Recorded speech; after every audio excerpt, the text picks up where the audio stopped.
Welcome back to another episode of Grizzly Books True Crime. My name is Gisela K, and today we're going to be having another look at the missing persons case of Daniel Robinson. We covered the case in conjunction with, I did an episode on the case of jelaniday and Daniel Robinson. This is an individual episode about Daniel Robinson, a missing person. Jelaniday's body was found, but that is an unsolved case. So both cases need a lot of light shone on them. Today we're going to be looking at this, and I really hope that you will go to the links in the description box. It's please help find Daniel, right? .com. Okay, I'm sorry, you can't see it properly there. I've got this page open for a reason. Please help find Daniel.com. Links in the description box. If you go there and click on sign the petition, you can see that now there are 70,970 signatures. We need to get that to 75,000. I know that there's 30,000 subscribers here. So if each person one time goes to this site and clicks it, we could get that to 100,000. The more, the merrier. So please could you go there and take 30 seconds out of your day. Click the link, go there, sign the petition. It will take you can time yourself. It takes less than a minute to do. But it'll make such a difference. If you sign the petition, what happens is, once it's signed, as sad as it is, it will help to motivate the Buckeye Police Department to re-look into this case, to do more, to help in the search for Daniel. Daniel disappeared under some very mysterious circumstances. It's a very strange case. I will let you know. I'll just do a little recap in case you haven't seen the episode yet, and then we're going to look at the 54-page police report just to make sure that we have as much information as possible. I've also interviewed Daniel's father, David, so please have a look at that interview as well. Show some love, give it a thumbs up. I would really appreciate it, and especially if you could share it. If you could share it to your Twitter, to your Facebook, to your Instagram, to your website, to other YouTubers. And if other YouTubers are watching this, please, if you could also get involved and possibly cover this case or talk about it. It needs a lot of light because it represents, like we've been talking about the Gabby Petito case. Why? Because we feel that it represents a lot of other cases. But so does this, so much. This represents so many cases, so many missing persons cases that need answers, that need resources, that need our support. So I really hope that you'll go there and click on it, take the 30 seconds out of your day and really make a difference. Let's get started.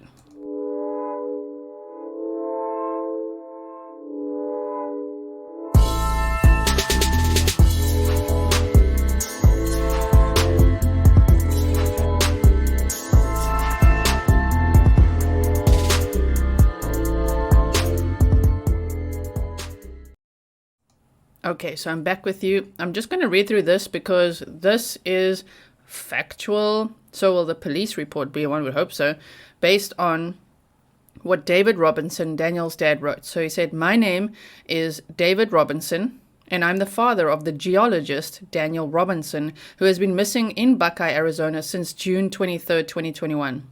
From the first day that I arrived in Phoenix, Arizona, I have done more to find my son than the law enforcement agency whose jurisdictional authority covers where he was last seen and where his vehicle was recovered. The Buckeye PD investigation has not gathered any evidence of their own. They are unwilling to move beyond their theory, which leads to non-action on their part. This petition is another step in holding the Buckeye Police Department accountable to make sure this case is taken seriously, and this case and so many others. We have done a total of 7 searches that have recovered the remains of about 6 people. I believe now they're actually going on their 12th search, hopefully bringing closure to other families. They've recovered the remains of 6 other people in the search. My public searches are coming to their completion, and the Buckeye Police Department has a responsibility to continue. The petition will ensure that this happens. My family has a high interest in the outcome of the investigation, seeing that everything that needs to be done is done to bring my son, her son, their brother, their nephew, their grandchild, and their cousin home. Since most of my family cannot be here to talk directly to the Buckeye Police Department, this petition gives them the ability to have their voices heard. Daniel's family will feel empowered knowing that they have the community support and an agreed upon desire to see that everything is being done to find Daniel. So far in 2021, Arizona has 915 people missing. Arizona ranks number 4 in the country with the most missing people each year. In contrast, Wyoming is number 7. Organizations like Name Us, who rely on public input, have about 1,300 unidentified persons. This is without knowing the total number by the FBI's National Crime Information Center. Missing persons is a growing problem for the Arizonians. The other problem is knowing that many families never get closure and feel that they didn't get an urgent response from the law enforcement office with jurisdiction on their case. Okay, so if you want to read this entire story, please go and check it out there. And if you want to see, so there's the petition one. This is the website, Please Help Find Daniel. So there's the homepage. Yeah, you just click on this, sign the petition. Please help find Daniel. Search for Daniel, sign up news, and contact us. There's also all the links for the GoFundMe supports. It's all in the description box as well. But this man has had to leave his home, live in a hotel since June, and goes out to find his son by himself a lot of days, and then on Saturdays with about 150 to 200 volunteers. So even volunteers are needed at this point if you do live in the area. Whew. You know, I don't know. To me, there's one thing worse to me than knowing what happened, if something terrible happened to a family member.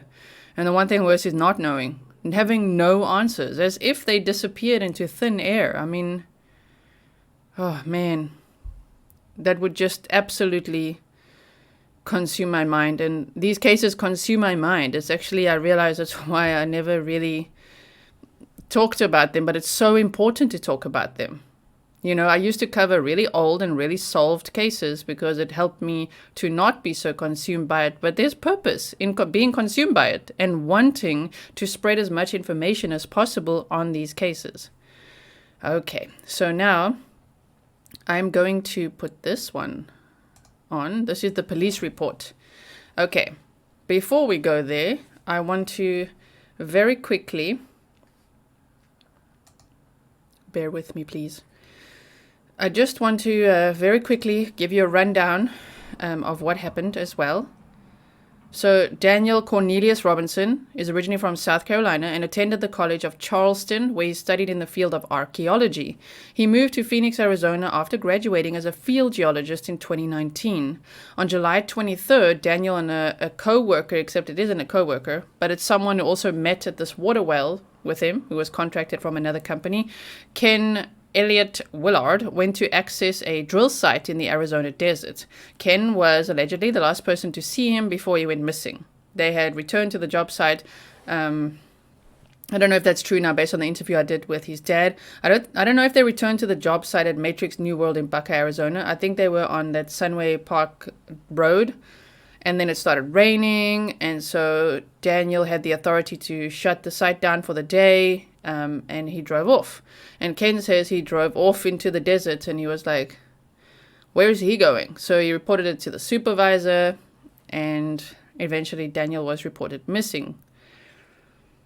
Okay, Daniel oversees many sites located in remote desert locations and was often working in extreme conditions and traveling long distances for work. However, he was known to always communicate with his family before and during any trips, so they are extremely concerned about him since he went missing on July 23rd and had no contact with him. He was driving his 2017 blue-gray Jeep Renegade and is believed to have headed west into desert terrain. Daniel's colleagues described him as smiling, happy-go-lucky, really bright, happy person who loved to talk to people. He is a 5'8" African-American man with brown eyes, and he has a missing right hand. I believe it's his right hand. He was born that way, so that is one way if you spot him to be able to identify him very easily. And according to the latest police reports, people said, he was acting a bit strangely in the days leading up to his disappearance. But his dad, who was on the show last night, was saying he knows his son from birth. His son was not acting strangely in the days leading up to his disappearance. He had everything going for him. He had bought his own apartment. He got his own car. He was really doing his dream job. So for him to just think that his son just disappeared, just drove off into the desert, is a bit strange. Now, here's the thing, right? On July 19th, it's like a month later, right? A Jeep was discovered. The dad said it took like 29 days to actually find the car. The Jeep was discovered rolled over on its side on the property of a rancher, okay? The rancher is the person who discovered the car. The rancher also said the car wasn't there before and then it was there. And people say that the private investigator in this case says that the accident looks staged. Now, what's interesting about the car is that the car was found on its side. There was no scratches on the roof. The sunroof was open. The driver's window had been smashed. It looked like someone had tried to smash through the front window, the windscreen. And there was a transference of paint, which didn't come from the area. So that could mean what? Bumping into cars or something else? But not just that. That's not the only mysterious thing here. The airbags are deployed, and the car's technology, the history showed, after the initial crash of the car, which no one knows where it crashed or how it crashed, after the initial crash of the car, the airbags deployed, but then the car drove another 11 miles, crashed multiple times, and yes, the ignition was turned 46 times, more than 46 times. But not only that, the car is found in a ravine on its side. Daniel's clothes are on a pile pretty close to the car. One of his boots that he was wearing is next to the clothes, and one is kind of like under the car. It's so weird, and there's no sign of Daniel. They found a skull relatively close to the car. Turned out not to be Daniel or any other missing person from the area. So that's interesting too. And so every day in an 11-mile radius, or every Saturday at least, David, Daniel's father, and volunteers go out and they search in a grid-like fashion. They had to organize all of this and search a grid of where Daniel could be. Any sign of him. I think it sucks that a petition needs to be signed and, one needs to beg and plead to have the police really look into this case, because what's so infuriating is that they told the dad, well, maybe he had a head injury and took off his clothes from the head injury and walked off into the desert to join a monastery. That's like literally what they said to the dad. That's horrible. That's so insensitive. Anyway, there was no sign, according to the police, of blood in the car, so who knows how they can even assume he had a head injury if there's no sign of it. No forensic tests were done on the car. I don't know where the car is right now either. I didn't ask that. I don't know where the car is right now, but when they recovered the car, it was very, very mysterious. They said that the driver had been wearing the seatbelt. They can't confirm if there was more than one person in the car. Daniel's wallet, keys, and cell phone were in the car. And a pile of clothes. The clothes he was wearing. Close to the car. So what do we make of this? What do we make of this? This bugs me. If I was in Arizona, man, I'd be there. Every Saturday I'd be there. So if any of you are in Arizona and can help out, please do. If you're not there, please help out with a GoFundMe, because David, Daniel's father, is staying in a hotel, trying his best to get proper nutrition, to get proper sleep, to make himself as comfortable as he can be while searching desperately for his son. Okay, so there is a story about Daniel possibly meeting a woman called Katelyn with a side job that he had where he was delivering food for Instacart, and then saying that he fell in love with her and was stalking her and all that kind of stuff. But Daniel's father is just like, he doesn't know about no Katelyn. Daniel didn't tell him, even though the media reports that Daniel told his family he was in love with this woman. Mr. Robinson said no. He doesn't know anything like that, and he spoke to Daniel 2 days before he went missing. Daniel's Instagram photos were also deleted right after his disappearance, which is very strange as well, seeing as the phone was in the car. No sign of Daniel. Instagram gone. It's weird.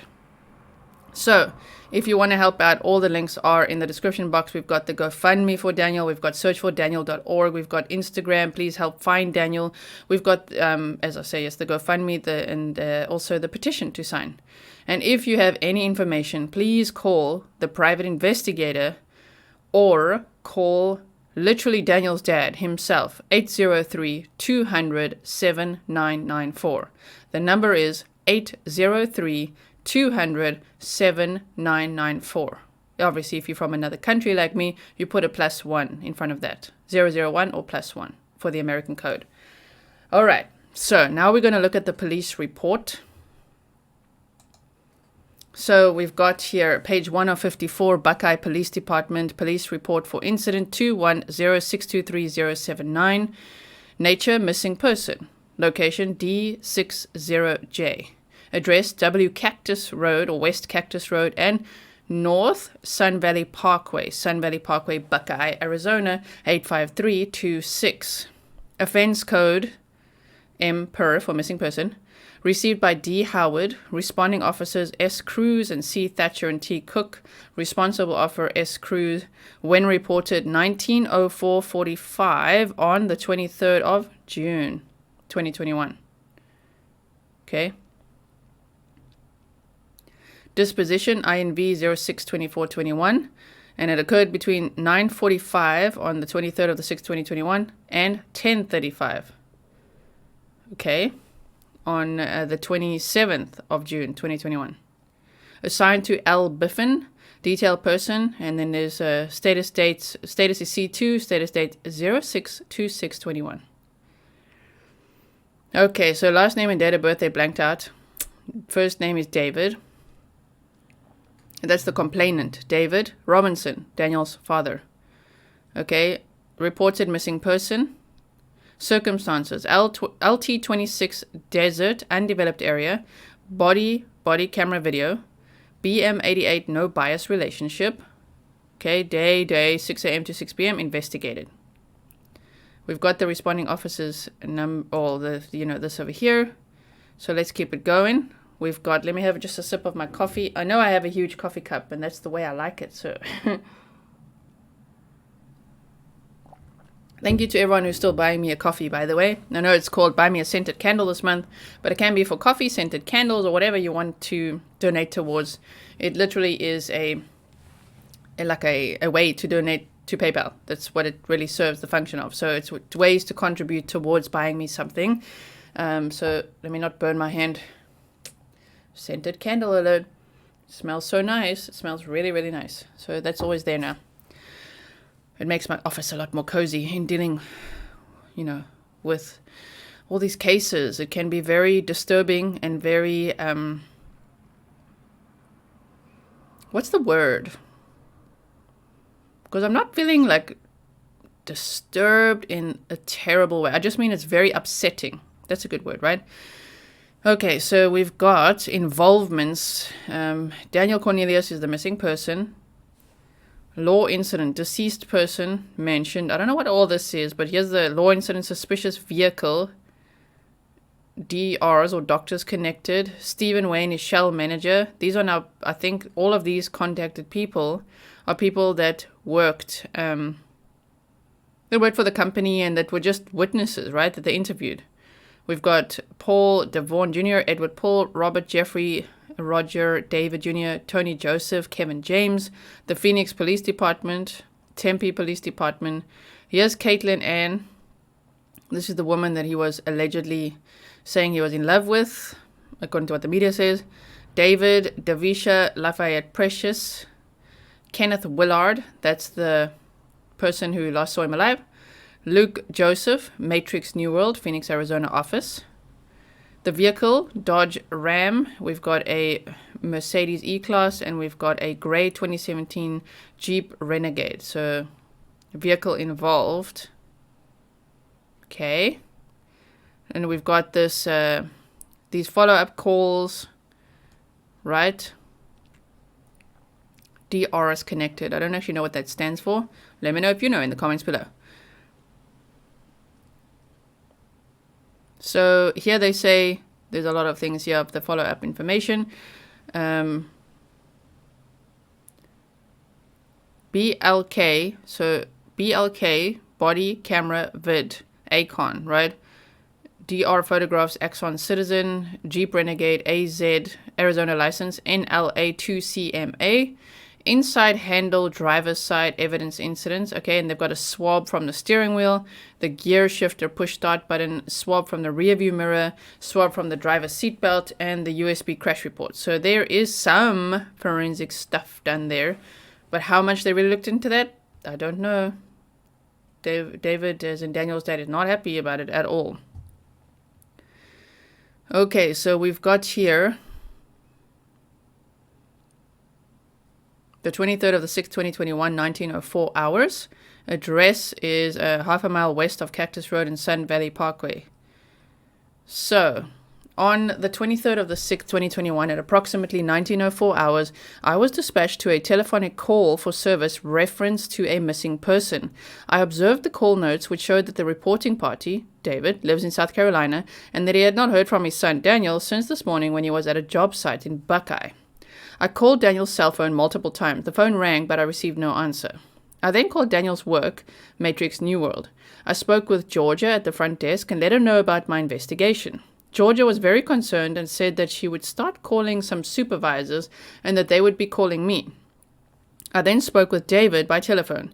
David said that his daughter had been to Daniel's apartment and that Daniel was not there, and neither was his vehicle, which was described as a blue Jeep Renegade. So Daniel's sister also lives in the area. That's how she was able to quickly go and check the apartment.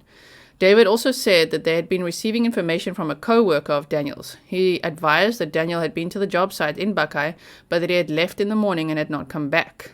I then spoke with Kevin, who's a supervisor with the company. He advised that Ken, with the company Weber, was the person that had met with Daniel.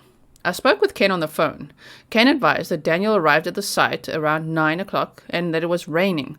Ken said that Daniel was saying things that did not make sense, like asking if Ken wanted to go rest and then asked if he wanted to go to Phoenix to rest.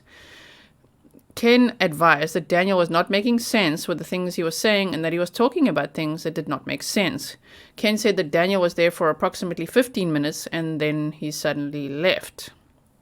Ken said that he was concerned because of Daniel's behavior and spoke with Steve, who's the project manager, and let Steve know what had happened. Ken said that he continued working and that he was receiving updates throughout the day from Steve. Ken said at approximately 1500 hours he was made aware that Daniel had not been located and had not responded to texts or calls from work or family. Ken said that he then started to drive in the desert to find Daniel. Ken said that the road to their site runs north-south and that if you head south it comes to a T intersection and that if you turn east you go to Sun Valley Parkway where they had come from. Ken said that he could see Daniel's tire marks even though it rained, okay, and that they turned westbound, that the intersection which leads to an extremely large desert area. Ken said that he drove down the road trying to locate Daniel, but was unable to.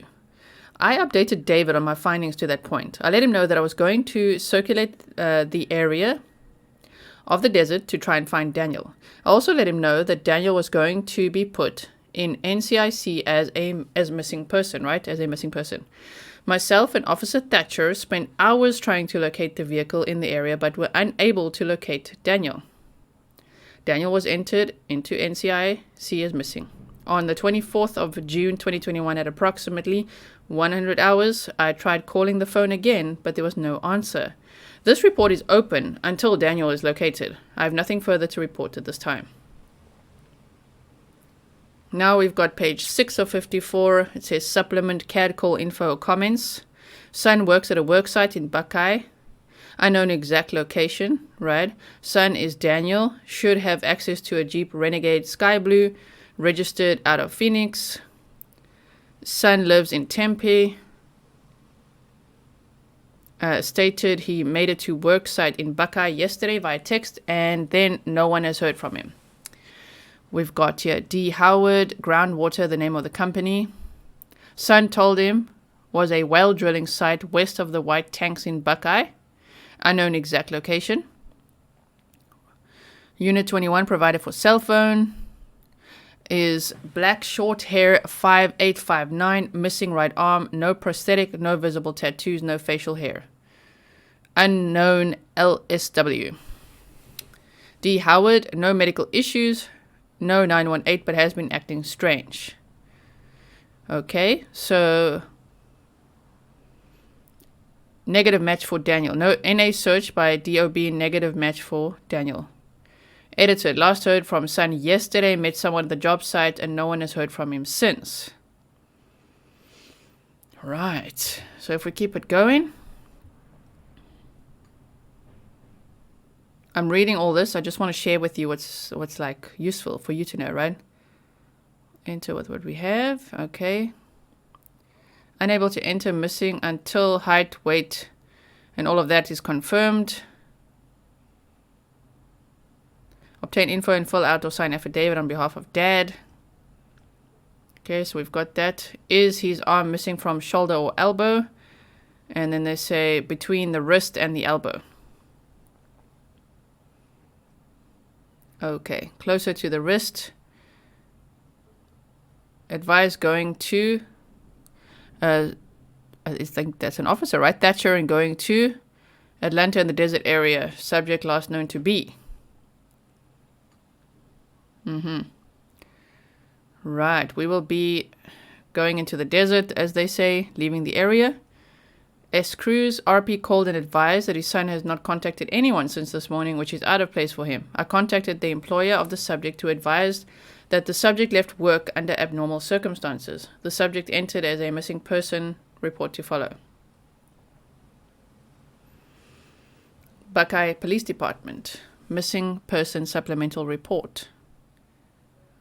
Officer Haley, date time 24th of the 6th, 2021. Missing person adult. Sun Valley Parkway and Cactus Road, Buckeye, Arizona. Okay, missing person Daniel Cornelius. Other subjects is Daniel's father David, Daniel's sister Davisha Lafayette. Daniel's sister resides in California, Letitia. Daniel's employer is Matrix New World. Daniel's other employer is Instacart. Daniel's co-worker on Matrix New World was Kenneth Willard. Daniel's co-worker at Matrix New World, Kevin. Daniel's friend, Luke Joseph Greco. Date of birth, the 10th of the 3rd, 96. Acquaintance of Daniel was Katelyn Ann. Initial information received. On the 24th of June 2021 at approximately 600 hours, upon logging into the Buckeye PD record system at the start of my shift, I observed an alert message on my mobile. The message advised that a subject named Daniel Cornelius is listed as a missing person. The message provided said that Daniel was last seen driving a light blue 2017 Jeep Renegade bearing Arizona license plates. The message included the Buckeye PD departmental report number. After observing the said information, I reviewed the said report, including the call notes. The case officer for the incident was Buckeye PD Officer Cruz. From reviewing this information, I became aware that Buckeye PD received the call for service on the 23rd of June 2021 at approximately 19:04 hours by Daniel's father, identified as David Robinson. David had reported to dispatch he has not heard from Daniel since the 22nd of June 2021, and that Daniel was supposed to be at his job at the time David, was making the report. David reported Daniel's employer is Matrix Groundwater, and that Daniel's job site was located at an unknown spot in Buckeye, west of the White Tank Mountains. David reported Daniel has no known medical issues, but had been acting strange. Okay, no details were provided into what was strange about Daniel's actions. David reported Daniel drives a light blue 2017 Jeep Renegade. When I interviewed David Robinson, Daniel's dad, he said he wasn't acting strange in the days before. It was strange of him to not be contacting anyone. Upon review of the said information, I was aware that upon conclusion of Officer Cruz's investigation, Daniel was not able to be located. Daniel was then entered into the as missing. Additionally, I became aware that Daniel was last seen by his co-worker, identified as Kenneth Willard, driving away from his job site. Officer Cruz documented in his report that he spoke to Kenneth and obtained the location of the job site. The job site was located about 1 mile west of North Sun Valley Road Parkway and about 2,000 feet north of West Cactus Road. Upon review of Officer Cruz's report, I became aware that Kenneth reported access to the job site was via a dirt road which starts on the west side of North Sun Valley Parkway at Cactus Road. From there, there's a dirt road which continues west for about 1 mile and then splits up into a dirt road that goes north and a dirt road that continues west. Kenneth advised at the split in the dirt road, you go north for about 2,000 feet and you'll be at the site. Upon review of Officer Cruz's report, I became aware that Kenneth believed Daniel was acting odd at the job site and that he last saw Daniel drive away from the job site going south. Additionally, Kenneth reported he was not sure if Daniel made it to the said split in the roadway on the dirt trail. Kenneth advised after some time he began looking around the area, and at the split in the roadway, Kenneth, found what looked like fresh tire tracks which went west at the split in the roadway. Officer Cruz documented in his report that numerous attempts to contact Daniel, but received negative contact. Furthermore, he documented he and Buckeye PD officer Thatcher searched the area for Daniel but did not locate Daniel or his Jeep Renegade. Right? See Officer Cruz's report for further information. Sure. I'm wondering if me reading this report is taking any of the OGs back to the day when I was reading the What's document, which I still plan to do. I will continue with it. I never just start something and don't finish it. So we will do it. Okay. It's just so strange, to think that the car took so long to find. And, anyone else seeing a little tiny little red flag with this co-worker, this other person? The last person to see him alive? It's interesting. I don't know. It's my opinion. Speculations. I'm not incriminating anyone. I'm just like, I would want to interview him some more. Right? Okay, so here we've got see Officer Cruz's report for further information. Actions taken by me. After reviewing the said report, I conducted follow-up to the incident to try and locate Daniel. Calling Daniel's phone. At approximately 7:37 hours, I called Daniel's listed phone number. When I called, the call went straight to voicemail and I did not leave a voicemail. Daniel's phone was also attempting to be called by Buckeye PD officer Radloff at approximately 1145 hours, but the call went straight to voicemail. Contact with David. That's the dad. After I attempted contact with Daniel by phone, I called David. David answered, and he he talked about the situation. I informed David of who I was and that I was continuing to investigate the situation regarding Daniel going missing. David was asked if he had since heard from Daniel or if he knew of Daniel's whereabouts. David advised he had not heard from Daniel and didn't know where Daniel was at. I asked David if he knew of any locations where Daniel would go. David said he didn't know of any specific locations. I asked David if Daniel had any family or friends in Arizona.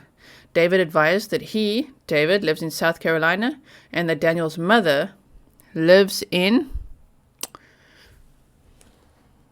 there too. Okay, sorry, I just couldn't see that word. I was like, is that an area? Okay, lives there too. He said Daniel's sister lives in California, but he didn't know her specific address in California. David said Daniel lives alone. Daniel's other sister, identified as Davisha Lafayette, was the only family member which lives in Arizona. David said he has since been in contact with Davisha as well as the rest of their family, but no one has heard from Daniel or knew Daniel's whereabouts. David provided me with Davisha's contact information as I was not aware of it at the time. I asked David if he was aware of Daniel having any medical and or mental health issues. David said he was not aware of Daniel having any medical or mental health issues. David stated that Daniel had been acting odd lately. Interesting. I asked David if he can explain what he meant by this. David stated within the last few weeks Daniel had told him he had met a woman and that he was in love with her. I don't know, in the interview I had directly with David, he said no. So I don't know why they're writing this or if this is what was initially said or if that's now being thrown out. I'm just like, no. Never mind about that. But okay, I'm just reading the police report, right? Okay, so told him he'd met a woman, that he was in love with her. David said Daniel didn't appear to know anything about the woman and that he thought it was odd he was in love with her. David did not provide any other examples of why he believed Daniel was acting odd, so I asked David if he had ever observed Daniel doing or saying anything that would suggest he wanted to hurt or kill himself. David advised he had not observed anything like that. I then asked David if he had heard any information from anyone else about Daniel wanting to hurt or kill himself. David said he has not heard anything like that from anyone else. Ultimately, David reported no information that suggested Daniel was suicidal or that Daniel wanted to hurt himself. I asked David if Daniel uses any drugs such as marijuana, cocaine, methamphetamine. David said he was only aware of Daniel using marijuana. Okay, I asked David if Daniel had any social media accounts, and if he did, has he, David, checked them to see if Daniel has posted any photos or information on these accounts since he went missing. David told me Daniel does have an Instagram account and a Facebook account. David checked them while he was on the phone with me and advised he did not see any new information on the accounts. David said Daniel's photos on his Instagram account appeared to have been removed since he has gone missing. David said the photos were on Daniel's Instagram account prior to him going missing. David provided me with Daniel's account names for Facebook and for Instagram, but he also described the image or photo used by Daniel for each account. They are as follows. So Instagram, it says account name, don't know it. Daniel's account photos of a picture of Daniel standing in a desert area and wearing a blue and red colored beanie on Facebook. I asked David if he had ever met the woman which Daniel had recently told him about. David said no. I asked David if he knew her name or had any information about her. David said her name's Katelyn and that he was able to locate her Instagram account. Her account information was reported as the following. Okay, account shows an image of her holding a dog. I asked David if he had any other concerns for Daniel. David advised the situation was just not like Daniel to do. David advised that Daniel has never done anything like this before, especially not notifying anyone about what was going on. I informed David I would contact him later with the outcome of my investigation. I told David that he needed to report to police any information regarding Daniel's whereabouts and or any contact from Daniel. David said he would, and we disconnected. Contact with Davisha. After speaking to David, I called Davisha. Davisha answered, and she and I talked about the situation. I first informed Davisha of who I was and that I was continuing to investigate the situation regarding Daniel missing, right? Going missing. Davisha was aware of Daniel missing and said she has been in contact with her family, but no one has heard from Daniel or was aware of his whereabouts. Davisha was directly asked if she since heard from Daniel or if she knew of Daniel's whereabouts. Davisha said she has not heard from Daniel and did not know where he was at. I asked Davisha if she knew of any locations where Daniel would go. Davisha said she was unaware of any specific locations. I asked her if Daniel had any family or friends in Arizona and informed her of David's report of family and friends that David, reported to me. Davisha advised that she was not aware of any other family or friends to contact, other than what had been already reported by David. Davisha confirmed that Daniel lives alone in Tempe, Arizona, and that she lives in Phoenix. Davisha confirmed her address with me. Davisha said Daniel used to live in Phoenix, but has been living at his current address in Tempe for the last year. During my conversation with Davisha, she confirmed that Daniel works for, we already know where, and has been at that job for about a year. I asked Davisha if she was aware of Daniel having any medical and or mental health issues. Davisha said she was not aware of Daniel having any medical or mental health issues. I informed Davisha that David and Kenneth reported Daniel was acting odd to them and the information they reported about this. I asked Davisha if she had any knowledge of Daniel acting odd lately. Davisha said once. Daniel came over once to her apartment and would just sit there for about 30 minutes and wouldn't say anything. She said she tried to talk to him, but he would just sit there and not respond. Davisha said he then walked out of the apartment. Davisha also mentioned that Daniel has been talking about meeting a woman recently and that he was in love with the woman. She said Daniel told her that this woman told him about an audio podcast to listen to, and that upon listening to it, it changed the way he looked at life. Still want to know what that podcast was. Davisha said Daniel told her the podcast showed him how to view things in the world in a positive energy and to avoid negative energy. Davisha said he told her he was in love with this woman and ultimately made it sound as if they were in a relationship together. I asked Davisha if the female's name was Katelyn, and she said she believed so. I asked Davisha if she had any contact information for her. Davisha said she didn't, but believed Daniel told her address was in Laveen, Arizona.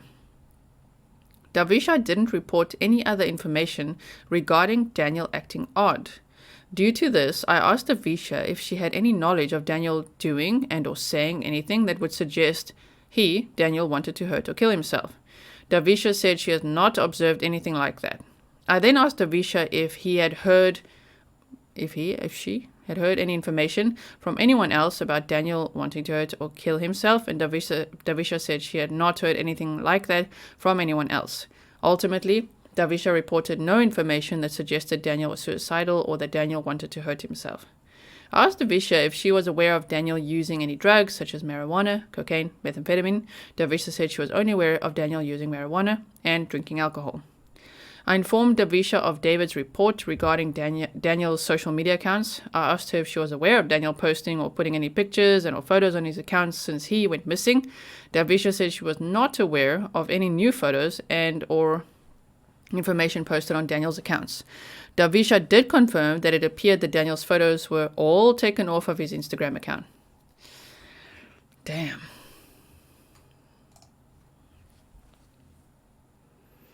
I asked Davisha if she had any other concerns for Daniel. Davisha advised that this situation was just not like Daniel to do. Davisha said one time Daniel drove out to California to see their sister and didn't tell anyone that he was doing that. Davisha said, however, Daniel leaving and not answering his phone, not talking to any of his employees or anyone else was not something Daniel would do. I asked Davisha when David drove out to California to see their sister. Davisha said it was around the 30th of May 2021. So like a month before, right? I informed Davisha I would contact her later with the outcome of my investigation. I told her that she needed to report to police any information regarding Daniel's whereabouts and or any contact from Daniel. Davisha said she would, and we disconnected. All right. I just quickly want to check something here. We're on page 13 now. Okay. The story is so odd to me, like this case. Whoa. What do you think? Goodness.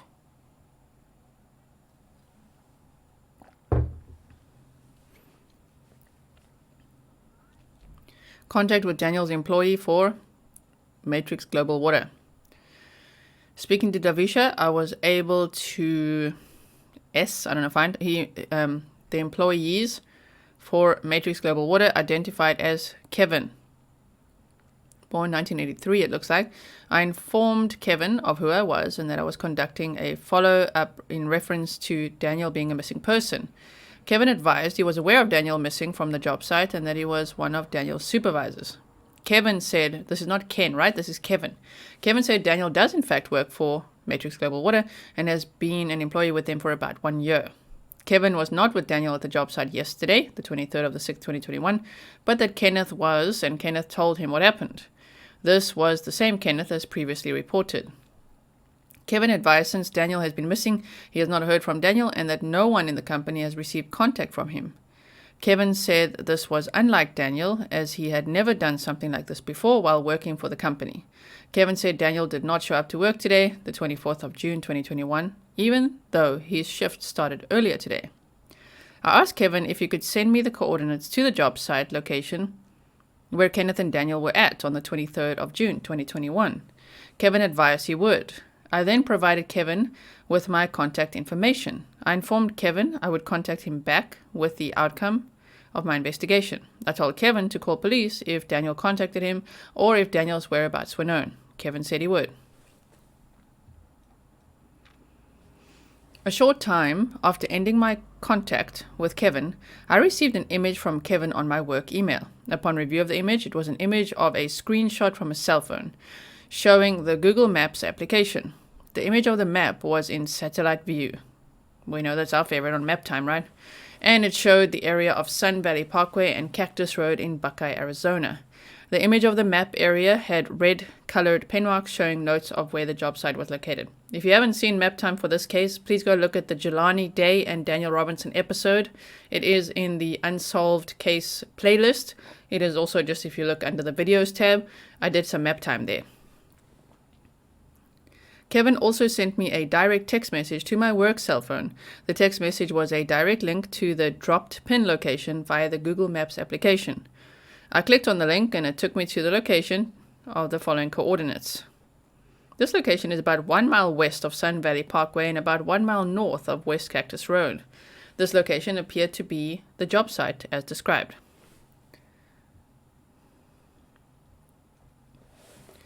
After speaking to Kevin, I contacted Kenneth by phone. Kenneth answered the phone when I called. I informed him of who I was and that I was conducting follow-up to Daniel being a missing person. I asked Kenneth if he had heard from Daniel since he was missing or if he knew Daniel's whereabouts. Kenneth said he didn't know where he was and has not heard from him. I asked Kenneth if he could re-explain to me what happened that day that Daniel went missing. Kenneth said Kenneth, works for another company that works along with Matrix Global Water. Kenneth said the day of the incident, the 23rd of the 6th, 2021, was the first time he met Daniel. Kenneth said they drove out to the job site, he in his vehicle and Daniel in his Jeep. Kenneth explained to me over the phone the location of how they got into the location. This matched the image as seen on Google Maps as described above. Kenneth said they got to the job site at approximately 9:30 hours. 9:30 in the morning, right? Kenneth said when they got to the job site, at times he noticed Daniel appeared to stare off into the distance or would just be staring at nothing in particular. Kenneth said Daniel would talk to him at times, but it was regarding topics that were not related to the work that they were there to do. Kenneth said this was odd to him. I mean, I don't know. What if he makes small talk, According to Kenneth, he recalls Daniel asking him, do you want to go home? Do you want to go back to Phoenix? Kenneth said at the time it appeared it was going to rain. Kenneth said he told Daniel he would check the weather application on his cell phone. Kenneth stated as Kenneth began to look at a weather application on his cell phone at about 9:45 hours, he saw Daniel wave to him as he was waving goodbye. And there I thought they only saw each other for about 15 minutes, but that's from, is it? Okay, maybe it is, 9:30, right? Yeah, 15 minutes, 9:30 hours, right? It wasn't 9. They arrived at approximately 9:30 and at 9:45 he was checking his phone for the weather. He saw Daniel wave to him as if he was waving goodbye. Kenneth said Daniel didn't say anything. He walked over to his Jeep and drove away from the area. Kenneth said Daniel was last seen driving south on the dirt road from the job site. Kenneth explained that if Daniel continued south down the dirt road, he would come to a spot where the road splits to the west and to the east. He said after Daniel didn't come back to the area, he then went looking for Daniel. Kenneth said at the split in the roadway, he saw some fresh tire tracks that went west. Kenneth said it had rained while they were out there, so he believed the rain washed away all the tire tracks, and the new tire tracks was from Daniel's vehicle. Kenneth said at one point he went to a part of high ground to scan the area for Daniel, but ultimately couldn't find him. Kenneth told me at some point after Daniel left the job site, Kenneth contacted his boss Steve, informing him of what was going on. Kenneth stated he later received something from Steve and other employees that Daniel did not contact anyone in the company since he left the job site and that no one knew where he was at. Kenneth ultimately reported no behavior or statements from Daniel that suggested he was hallucinating, that he was incoherent, or that he was having some kind of mental health issue. Additionally, Kenneth advised Daniel did not make any direct or indirect suicidal statements or actions. Before ending my contact with Kenneth, I informed him he needs to report to police any information he obtains regarding Daniel's whereabouts, or if Daniel contacts him, Kenneth said he would. Okay, investigation into Katelyn. Whew. After speaking to Kenneth, I checked the name Katelyn through the MCIC, ACIC. MVD and Buckeye Police Department records in the Buckeye Police Department or the system, and I was able to locate a female named Katelyn. Katelyn's physical characteristics matched the female account Katelyn. Furthermore, Katelyn's address listed in the showed in Laveen, Arizona. Believing this to be the subject connected, then there's a blank, had a Phoenix Police Department respond to Katelyn's address to attempt contact with her. Phoenix PD officer Sanchez 8162 called me back in a short time later and advised me he was able to make contact with Katelyn at her home. Officer Sanchez advised me that Katelyn was not with Daniel and did not know Daniel's whereabouts. Officer Sanchez provided me with Katelyn's number and said that Katelyn was available for contact if needed. After speaking to Officer Sanchez, I called Katelyn and she answered the phone. I informed Katelyn of who I was and advised her of the situation regarding Daniel going missing. I informed Katelyn that she was not in trouble and that neither was Daniel. I told Katelyn I was only calling to ask her some questions to see how she knew Daniel and if she knew any information that could assist the police in locating him. Katelyn said she understood and was willing to talk to me about the situation. Katelyn advised she did not know where Daniel was located and she had last heard from Daniel via a text message on the 22nd of the 6th, 2021. That's the day before he went missing. Katelyn explained that she and Daniel are not in a relationship and that she has only known him since the 12th of June 2021. According to Katelyn, on that said day, her and her female friend were at her home, Katelyn's home, and that they ordered food through a service called Instacart. Katelyn explained Instacart was a food ordering service similar to Grubhub and Uber. I was aware that these food services allow a customer or user to order food from a selection of places, and upon ordering the food, the employee working for the food delivery service will pick up the food and will deliver it to any location the customer specifies. Katelyn said Daniel was the person who delivered their food that night. Katelyn said Daniel was very nice, and she and her female friend asked if Daniel wanted to hang out with them at that time. Katelyn said she and her female friend were drunk and that looking back on it, she shouldn't have invited a stranger into her home. Katelyn said she believed Daniel was harmless though, as he only had one arm and was short in height. Katelyn advised Daniel and her exchanged phone numbers that night, and she sent him a podcast that he should listen to. Katelyn advised nothing else happened that night, which was odd. Nothing happened that night which was odd, abnormal, or criminal. Okay, so what did happen, huh? Katelyn said that night Daniel had a canopy, which he had in his vehicle, which he left at her home, accidentally. Now, you guys sent me all kinds of definitions for what canopy is. It sounds to me like a tent or a rain cover or something. Like, what in the hell? See, it says canopy. How could he accidentally leave a canopy at her home? Wow. That canopy fact is weird to me, but okay. Right. Katelyn advised that a few days after that night, on the 12th of the 6th, Daniel sent her a text message that he had accidentally left the canopy and asked her when it was okay for him to come and get it. Katelyn said she sent a text message back to Daniel saying he could come by any time to get it. Katelyn advised Daniel sent her another text message saying he could come by right then or tomorrow afternoon. She said he then sent her a text message asking for directions to her home.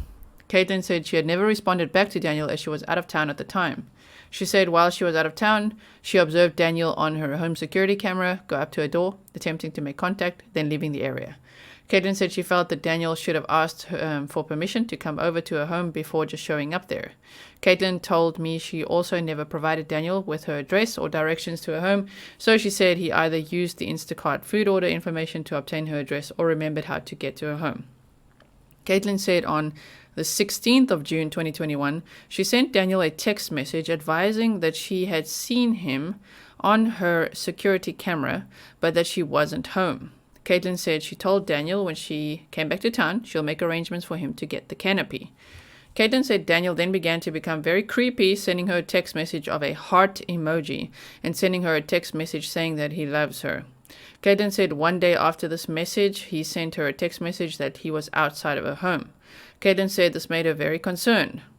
According to Katelyn, she was unsure why Daniel would fall in love with her or be in love with her because according to Katelyn, she never did or said anything that would make Daniel think she wanted that kind of relationship. Katelyn said what made her more worried was Daniel coming over to her home unannounced, even after being told not to. Katelyn said she sent Daniel a message telling him she did not feel comfortable about him coming to her home unannounced and to ultimately stop talking to her. Katelyn said she sent Daniel her last contact from... Katelyn said sent Daniel, I don't know, that sentence makes no sense, but the last contact from Daniel was a text message from him on the 22nd of June 2021, around 1500 hours, where he said she wouldn't see him anymore. Katelyn said she has since not heard from Daniel. Katelyn said she will screenshot the text message and will send them to me. I asked her to upload the screenshots into evidence.com via the Axon Citizen capture link, which I sent her.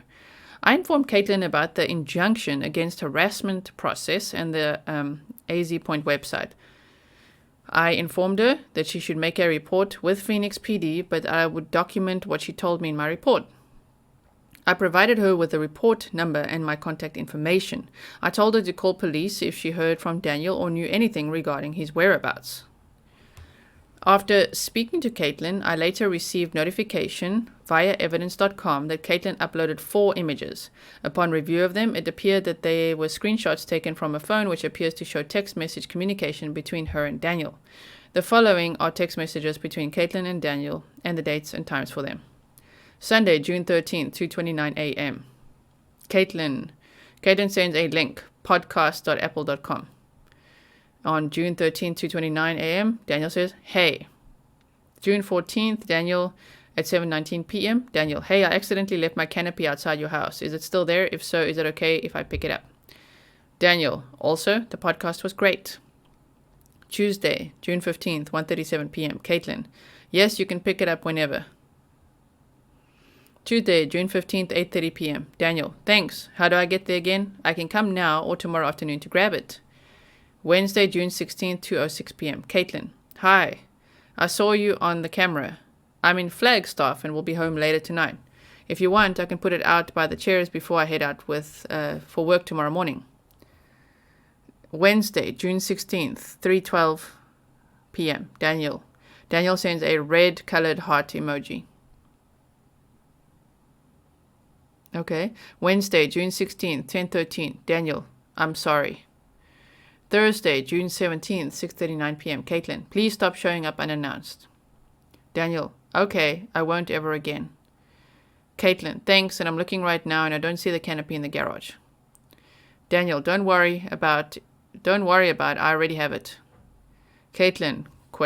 I'm confused. Daniel, I did grab it yesterday. I just wanted to tell you I'm sorry for disappearing the other day. At the end of this sentence of this message, Daniel sends a sad face emoji. Daniel, I couldn't stop thinking about you. Saturday, 12:44 p.m. Daniel, can we hang out? Saturday, 1:48. Katelyn, I'm not home. Daniel, okay. Sunday, 12:14 a.m. Daniel, I love you. Sunday, 8:28 a.m. Daniel, are you home today? Sunday, 9:36. Katelyn, honestly, you showing up at my house unannounced made me extremely uncomfortable. I will not be home today, but I don't see us hanging out anytime soon. Daniel, okay, but do you have any doubt? Either way, I'll have to be okay with your answer. Monday, 11:44 a.m. Daniel, how are you feeling? Monday, 3:46. Daniel, I'm outside of your place. Katelyn, there's 6 question marks. Please stop doing that. I'm not even home. This is not okay. Daniel, I guess it's not. Katelyn, not you guess. I've told you it's not okay and to not come to my home unannounced. Daniel, are you okay with me? Katelyn, no. Katelyn, this isn't normal nor acceptable. Daniel, what is normal? Katelyn, making plans before showing up at someone's home, and if someone has expressed that you've made them uncomfortable, you need to back off. Daniel, do you hate me? Katelyn, I don't hate you, but please leave me alone. Daniel, you're right. That was Monday, 8:46. Tuesday, 3:07 p.m. This was the last text message to Katelyn. The world can get better, but I'll have to take all the time I can or we can, whatever to name it. I'll either see you again or never see you again.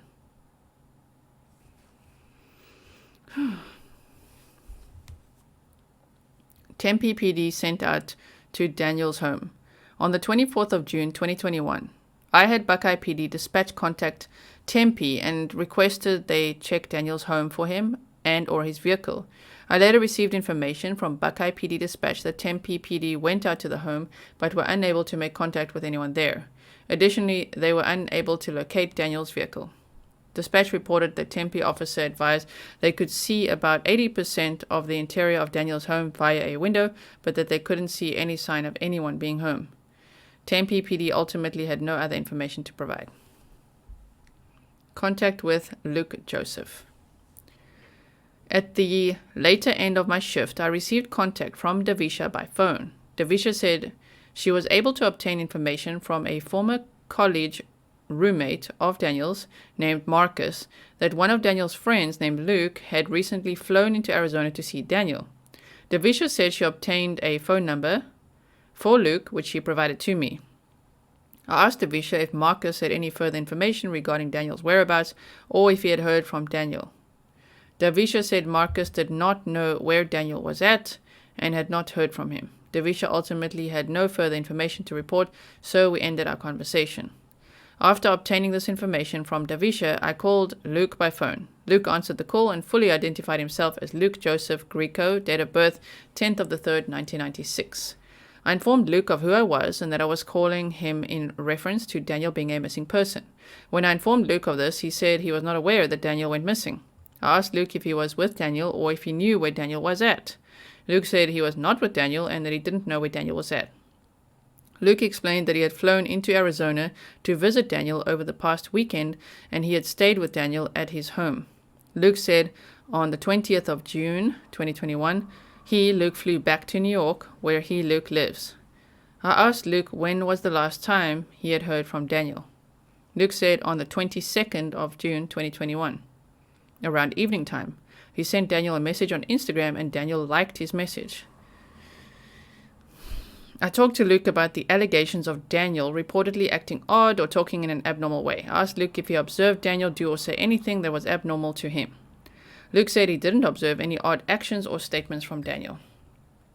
I asked Luke if Daniel has ever made any direct or vague statements or if Daniel made any actions that suggested Daniel, was going to or wanted to hurt or kill himself. Luke said he has never heard Daniel say or do anything before like that. However, Luke said he does recall Daniel telling him that he was... However, Luke said he does recall Daniel telling him, Luke, that he was glad he was in town to visit because Daniel, had been feeling depressed lately. Luke said Daniel said this to him while they were at a bar. Luke advised Daniel, however, didn't tell him what he was depressed about or say anything else regarding that. Luke ultimately couldn't provide any other information suggesting Daniel was suicidal or was acting odd. Before ending my contact with Luke, I informed him he needs to report to police any information he obtains regarding Daniel's whereabouts or if Daniel contacts him. Luke said he would. Attempt to locate Daniel through his phone or vehicle and through TLO officer. During my follow-up on the 23rd of the 6th, 2021, I obtained information from David that Daniel possibly has either the OnStar system or the Uconnect system in his vehicle, which could possibly allow for Daniel's vehicle to be located. Upon obtaining this information, I contacted the OnStar system customer service number. I was able to speak to one of the OnStar system employees who advised that Daniel's vehicle, the 2017 Jeep Renegade, would not have the system in it because they said the company does not put that system in 2017 Jeep Renegades. After obtaining that information, I called the customer service number for the Uconnect system and was able to speak to an employee for the company. The employee for the Uconnect system was provided information to the situation and information to Daniel's vehicle. The Uconnect system employee advised it did appear that this vehicle was in their database, but that Daniel had never created an account under the Uconnect system. The Uconnect system employee was asked that if I were to create an account for the vehicle, could its location be tracked? The Uconnect system employee said it could, unless there was other circumstances that had occurred, such as the vehicle not having any electricity from the battery or if somebody has tampered with the vehicle. Wow. I advised my immediate supervisor of this information, and with his approval, signed up for the Uconnect system account so Daniel or his vehicle could be located. The information that I used to create the system is as follows. Username. After the account was created, I was informed by the Uconnect system that I would get notifications sent to my work email which showed the vehicle's location, if the vehicle's location could be known.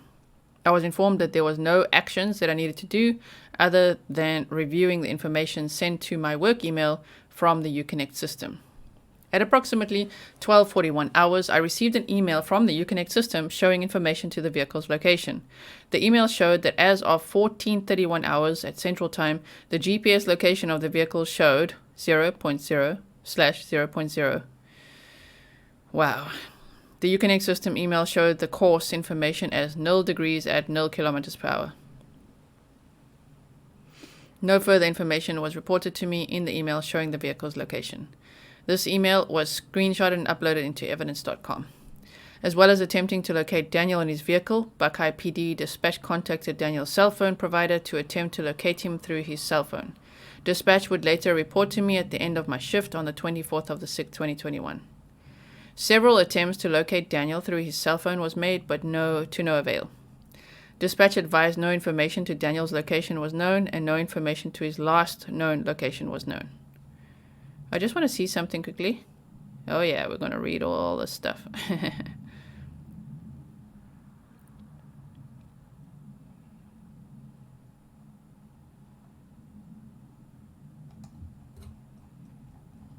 Man, can you believe it? All this Uconnect stuff.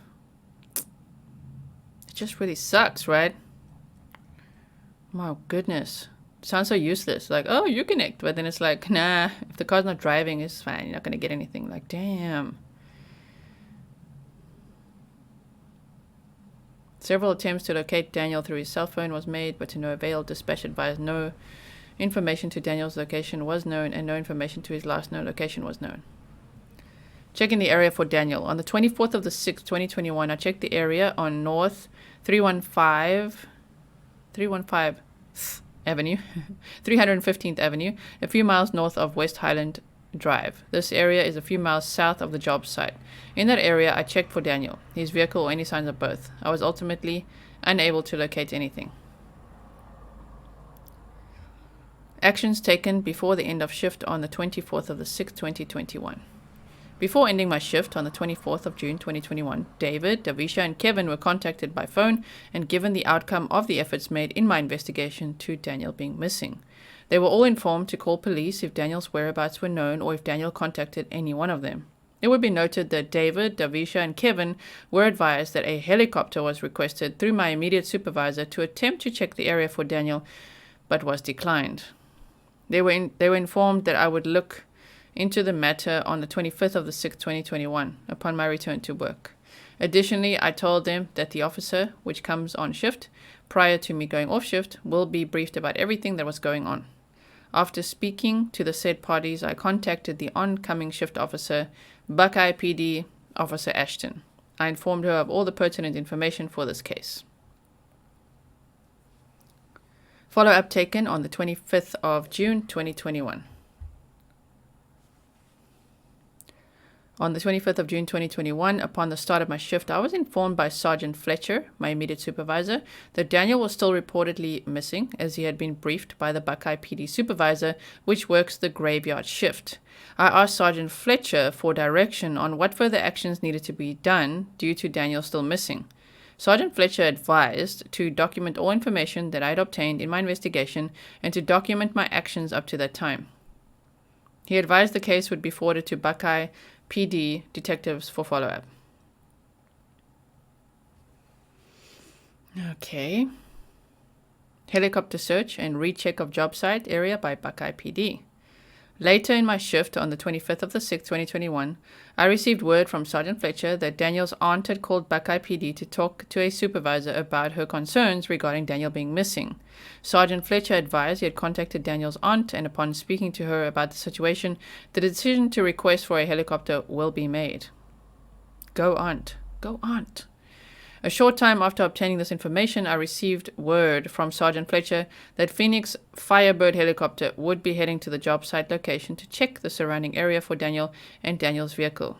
While the helicopter checked the area, Buckeye PD Officer Brown and Buckeye PD Sergeant C. Hale or Harley checked the desert area as well. Ultimately, Daniel and his vehicle were not located. System rechecked. While the helicopter and Buckeye PD officers checked for Daniel, I attempted to obtain any further information from the system, probably Uconnect, that could assist in locating Daniel or his vehicle. Ultimately, numerous attempts to get this to work, Daniel's vehicle location was unable to be located through the system. I was informed by the Uconnect system employee that the vehicle's location was not able to something and was either from someone tampering with the system or the system application not being properly updated in Daniel's vehicle. Or the vehicle battery had no charge, which means his vehicle battery was dead. The system employee specified that Daniel's vehicle could be tracked even if his engine was off. Recontacted by Kevin at the end of shift on the 25th of June 2021. Kevin called me during my shift on the 25th of June 2021, but I was not able to answer his call until later at the end of the shift. When I called Kevin back, he answered and he asked me for an update on the case. I informed him of the current situation and he asked me for an update. Okay, wait. I informed him of the current situation and asked him if he had any new information to report. Kevin said he did not. I informed Kevin that due to Daniel being at work at the time of him missing, I would believe someone in law enforcement would contact either him or someone in Daniel's employer to report any new information regarding contact with Daniel or his condition. Kevin said he understood and was satisfied with the actions taken thus far by police. Before ending my contact with Kevin, he again advised he would report to police any new information that he receives regarding Daniel. Conclusion: as of the 26th of the 6th, 2021 at 11:11 hours, Daniel is missing and his whereabouts are not known. This concludes the report at this time. A supplemental report will be completed upon any new information that I receive regarding this case. It should be noted that my Axon 3 body camera was recording during contacts with the parties in this case. All body camera footage from my body camera was uploaded into evidence.com. I'm taking off my socks if you're wondering what I'm doing. Okay. Nothing further at this time.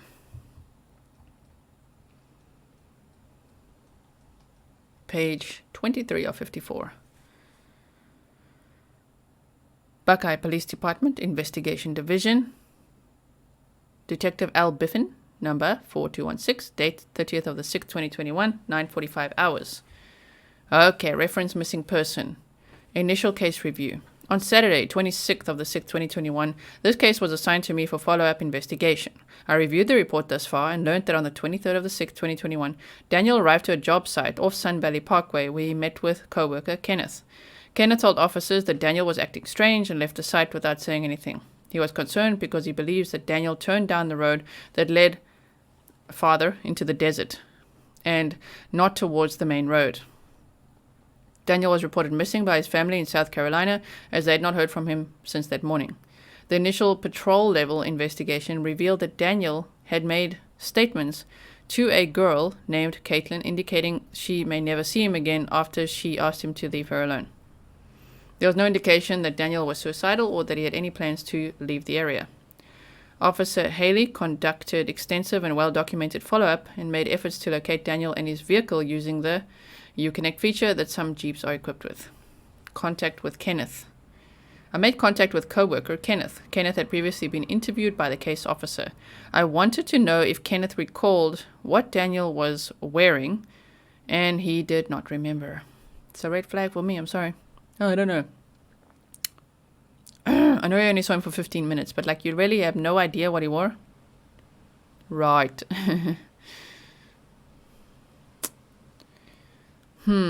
He did recall that Daniel was wearing his safety vest when he arrived and when he drove off. He also noted that Daniel's shoes were not tied. I'm telling you, dude. They gotta investigate this guy. Kenneth said that he had never worked with Daniel before. He said that when they arrived, they had to wait for a storm cell to pass. But earlier he said he thought it was going to rain and checked his weather app. But anyway, then when they arrived, they had to wait for a storm cell to pass. Kenneth said that during that time, Daniel was looking around and seemed off. He started asking Kenneth if he wanted to go to Phoenix to rest, which confused Kenneth. After about 15 minutes, Kenneth said Daniel got into his Jeep and drove off without saying anything more to him. Kenneth advised that he drove the area to see where Daniel went and informed me that since it had rained, he could see Daniel's tire tracks pretty clearly, at least for a portion of the road leading away from the site. He advised that Daniel's tracks turned west down the dirt road, leading out into the desert area. Kenneth stated that he drove around for a period of time trying to see where Daniel might have gone, but was not able to locate him. Kenneth explained that this was the first time that he had worked with Daniel and expressed concern that he had not been heard from since that day. I made contact with David, Daniel's father. David advised he would be coming to Arizona to help. Probably with searching for Daniel. David expressed genuine concern and explained that it is not like Daniel to take off in a manner such as this. David was not aware of any of his friends in the area. He said that Daniel had moved to Arizona relatively recently.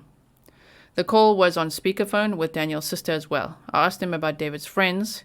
He may have gone... Well, it says they're friends and something. He may have gone. David mentioned a friend of Daniel's named Antonio, who is 23 to 24-year-old male, and provided the phone number.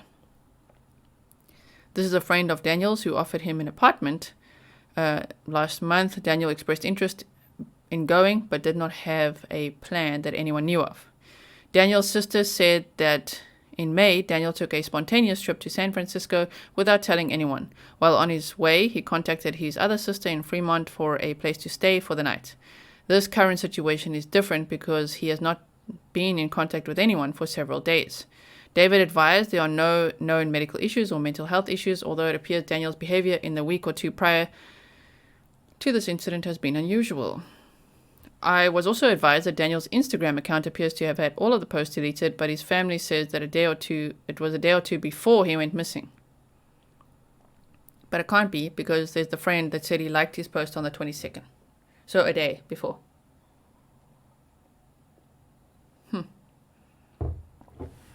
Now, when I've had bouts of deep depression, I've also deleted Instagram accounts. So it could be that Daniel deleted his Instagram account. Could be. But it's a bit suspicious. But I don't know about you, but I'm feeling some depression vibes, some abandonment vibes, abandonment issues being triggered, possibly, which could fuel the depression, but it still doesn't explain the case at all. And for me, a big red flag is, unfortunately, Kenneth. I would love to investigate him. So, Kenneth, if you're watching, would you like to be on the show? Got a couple of questions, Anyway, moving on. Okay, so David said that Daniel uses something for his banking and has a credit card, which he just got. Account numbers are unknown, but he is pretty sure that these are the only accounts Daniel has. David later advised that Daniel also has a account, but they do not have access. Probably Facebook. I advised David to contact an attorney to see if there was a possibility he can obtain power of attorney through civil courts, which may allow him to obtain phone and bank records to assist in locating Daniel. I then obtained call detail records and a continuous ping on Daniel's phone. Upon review, I found that CDRs were only from the 24th of the 6th after the phone was off. All of the information I was able to see on this initial disclosure appeared to be unanswered incoming calls and messages after Daniel had gone missing. I recontacted T-Mobile on the 27th of the 6th, 2021 and updated the exigent form explaining to T-Mobile that I believe Daniel was possibly in danger. T-Mobile agreed to provide call detail records dating back to the 22nd of the 6th, 2021, but advised that any additional data would require a search warrant. Contact with friend Antonio. On the 27th of the 6th, 2021, I made contact with Antonio. Antonio talked to Daniel on the phone for 17 minutes on the 16th of the 6th. Daniel seemed more hyper than usual and was talking about two girls he met while delivering alcohol for Instacart. Daniel told him he hooked up with one of the girls. Knew it, called it. Okay, Daniel didn't have friends here yet and was very social and could be gullible. He told me about a post that Daniel made on Facebook on the 20th of the 6th with a sun emoji and the words, in 4. The picture was with Luke, who had been visiting Daniel 20th of the 6th, 2021. Okay, so I'm not blaming Katelyn, but Katelyn and a friend were very drunk, invited him in, and they had a wild time. And then it just really impacted Daniel. It was the best moment of his life. This is pure speculation. And then after that, she cut all contact because the next morning she was sober and was like, what did I do? Which is understandable. I get it. But if he was already struggling, with depression, which there's some signs of that, and he's saying it to some friends. If you go to a really dark place, depression-wise, you know, it can really be life-threatening. I don't know how he disappeared or what happened to him, and it might just be pure coincidence that he may have been struggling with depression at the time. May have speculatively. Imagine the coincidence of something happening to him or him crossing paths with someone who caused him harm or caused him to go missing in that state. That would just be so terrible, right? I don't know. There's so much we can speculate here. Which Daniel's dad also said, you know, they sit every night and they just think about the possibilities. But anyway, at least here the friend was like, yep, hooked up with one of the ladies, which I'm like, okay. Antonio later noted that Daniel had talked to another friend named Ruben who lived in Florida. His number is now contact with a friend, Luke. I called and spoke with Luke Luke, whom officers had already contacted previously. Luke was visiting Daniel up until the 20th of the 6th, 2021. Luke was visiting because he's thinking about moving out to Phoenix. The post on Facebook was at the bar and had him in it, and he was referring to Suns in 4, relating to the Phoenix Suns basketball playoffs, and he was not aware of Daniel planning to leave anywhere. Luke did not mention any behavior that seemed unusual. I called Ruben, friend with Ruben, right? I called Ruben and he advised he spoke with Daniel on the 22nd of the 6th, 2021. At about 15:25 Florida time, they spoke for about 5 minutes. He said he was asking Daniel about vacation spots in Arizona and California, but Daniel seemed down and like something was on his mind. Ruben said the conversation was short and he did not know what was wrong. Daniel did not make any statements about hurting himself, but Ruben said that Daniel just seemed off. Ruben said Daniel does like to hike and explore, and it's not unusual for him to take off and explore, but it is unusual for him to not stay in contact, and everyone is concerned for him. Ruben did not have any additional information to add. Updated T-Mobile data. On the 27th of the 6th, 2021, I received updated records from T-Mobile. The records only show 5 outgoing text messages before Daniel went missing.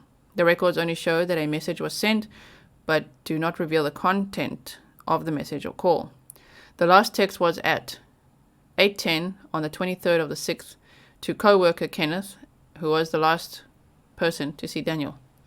A text to Katelyn on the 22nd of the 6th, 2021 at 15:07 was noted by Officer Haley and confirmed time 15:07 on CDRs. So that was at 15:07 and this one was at 15:25 shortly after that. Officer Haley's report quoted the last text Daniel sent to Katelyn on the 22nd of the 6th was, "The world can get better, but I'll have to take all the time I can or we can, whatever to name it. I'll either see you again or I'll never see you again." There were 2 text messages outgoing to Stephen, the company boss. Contact with the apartment manager on the 7th of the 6th, 2021. The 6th of the 7th. That makes more sense. I'm like, what? The 6th of July. Detective Favela and I made contact with Tiffany, who is the manager at Daniel's apartment complex. I filled her in on some of the basic information about Daniel's disappearance. Tiffany stated that Daniel's family had been there, but she was not able to provide entry to his apartment to them. She said that the Buckeye Police Department had sent Tempe police officers out to check his apartment when Daniel went missing, but they did not make entry, only knocked on the door and received no answer. She advised that Daniel's employer paid his rent this month. Tiffany allowed us to enter the apartment to perform a welfare check. Daniel was not located in the apartment. The common areas of the apartment appeared to be well kept and clean, and no valuables appeared to be missing. There was no indication of foul play and no indication that Daniel had packed and planned a trip. Daniel did not appear to take his computers or valuable items. Daniel's bedroom was messy with clothes and miscellaneous items on the floor. I also observed what appeared to be marijuana blunts left on the counters and in various places in the apartment. Detectives exited the apartment and Tiffany secured the doors and windows. Desert checks. Previous to my involvement, Buckeye Police Department coordinated an aerial search by helicopter with negative results. Multiple patrol officers also circulated the desert area in 4x4 vehicles looking for Daniel over multiple days. On the 6th of July 2021, myself and Detective Favela searched the area by ground vehicle for several hours. We were not able to locate Daniel or his vehicle, but I did observe multiple mountain areas where Daniel may have wanted to explore. Once off the service roads or trails, much of the desert area becomes challenging to traverse without the appropriate off-road vehicle.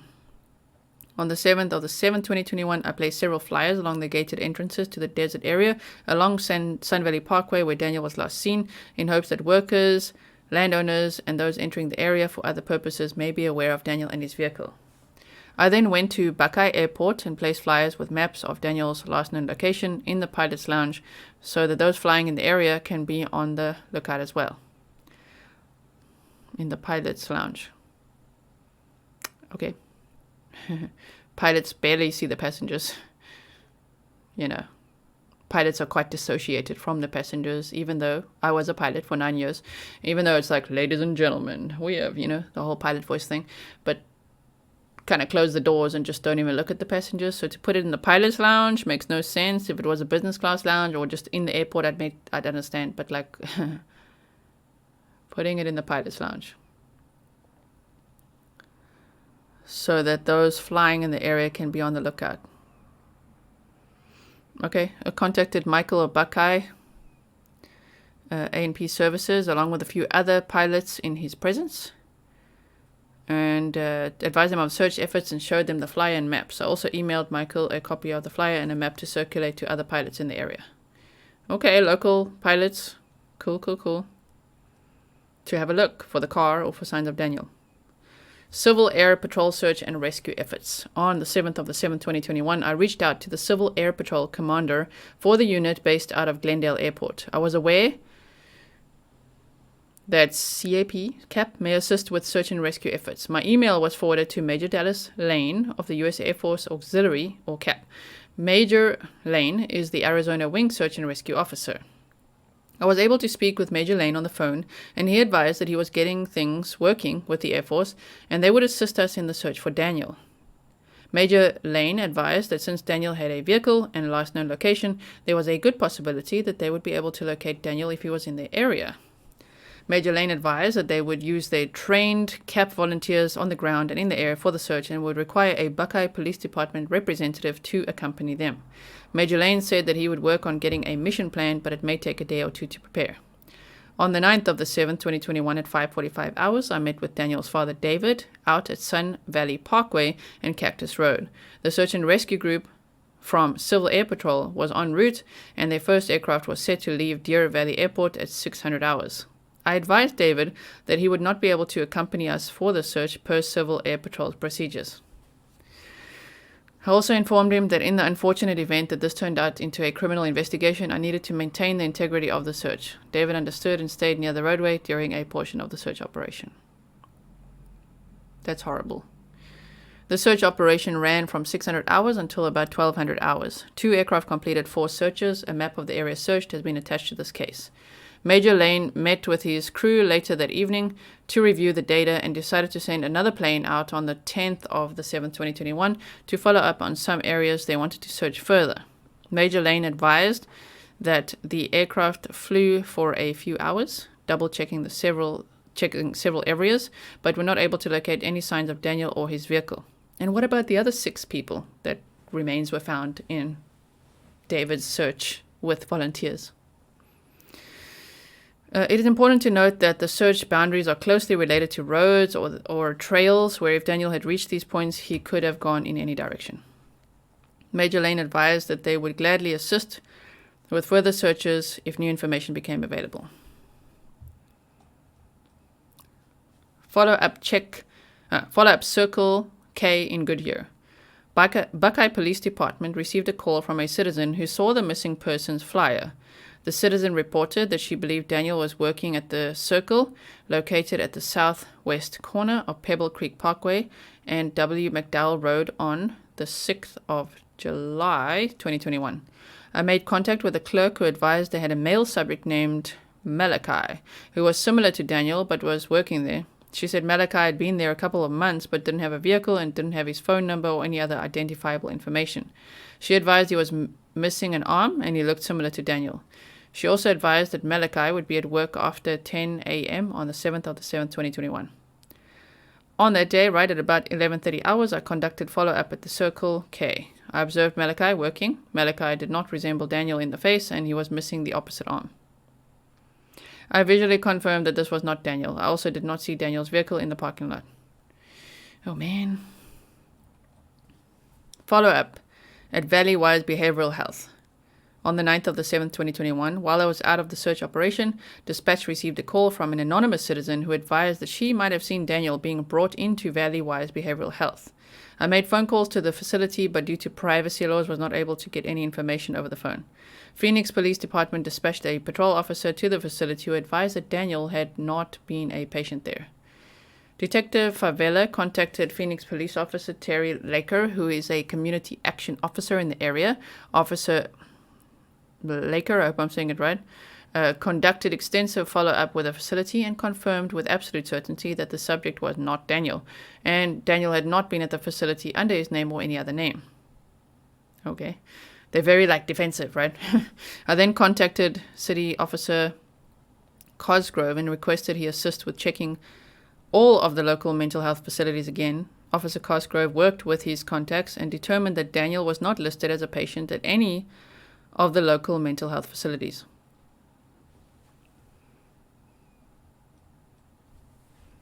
I recontacted whatever by email, blanked out. I expressed to them that Daniel was still missing, not a criminal investigation. I would not likely be able to obtain warrants. I expressed concern for Daniel's ability to survive in the desert at this point.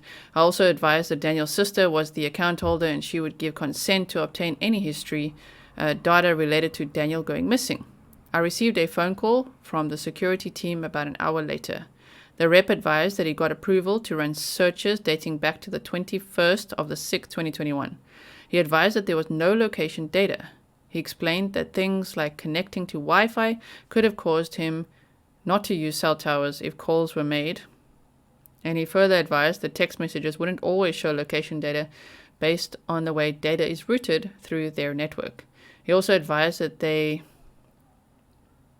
checked to see if Daniel's phone showed up on any test signals sent out by whatever after his disappearance, and it did not. At this point, he has not been able to provide any location data for Daniel's phone up to the 23rd of the 6th, 2021. It's frustrating, huh? Even with these people that can just go with the Gabby Petito case and Brian just going missing. It's just so frustrating that not only can people do this, but if they do, I just felt like in 2021, there's cameras everywhere. There's cell phone towers everywhere. There's Google search histories. There's all kinds of stuff. Really? And you can't find him? I'm sure you can. It's all this paperwork, which is necessary, I know. But man, when... Even in the Chris Watts case, when they were trying to look at the McDonald's, in the area and stuff, can we have the camera footage because maybe he was here? They're like, oh, we don't have that. Why? Man, it's just frustrating. Media release. Okay, since Daniel's case has received national media attention and several people have expressed interest in assisting with search efforts, I decided to release to the public information about where we have searched. See, I hate the start of the sentence. Since Daniel's case has received national media attention and several people have expressed interest in assisting with efforts, I decided to release to the public information about where we have searched. Okay, I contacted Sergeant Astrup, who handles PIO releases, and provided him with details about what our agency had done and provided him with the search maps to be released, as well as all of the information was released to the media and on the police department's social media pages to raise public awareness in hopes that Daniel would be located. Okay, but I don't know if it really received national media attention. Did it? Because Daniel's dad is like... This case was completely overshadowed by Gabby Petito's case. Many cases were overshadowed by it, and, you know, in one sense I understand why, and in another I truly empathize. And, you know, I would really like to cover the big cases and the small cases. Every single missing person is important. Every single murder victim, crime victim is important. Every single human being is important, right? So I'm sad that I only learned about this now, like recently. Jelaniday's case and Daniel Robinson's case, like, and they are very mysterious. If you don't know the Jelaniday case, I also covered that, so go check that out as well. Okay, so bank information. On the 15th of the 7th, 2021, I spoke with David by phone. He advised that Daniel's brother was able to access Daniel's account and noted a purchase on the 23rd of the 6th, 2021 at a Shell service station in Buckeye. David sent me a screenshot, but it did not provide the time and specific location information. There are 3 Shell stations in Buckeye, one of which is close to the job site. I reached out to David again on the 16th of the 7th to see if he was able to get additional details so that I could send an officer to secure video. He advised he was waiting on his other son to send the information, which would be with me within a few hours. On the 18th of the 7th, 2021, I received a message from David with screenshots of Daniel's what and what accounts. Among the charges, the following may be of value. And then they blanked it out. Apartment via I-10. It was later learned that Daniel told his sister Davisha that he went to Waffle House on the 22nd of the 6th, which may be the actual date of this charge. All right, Waffle House.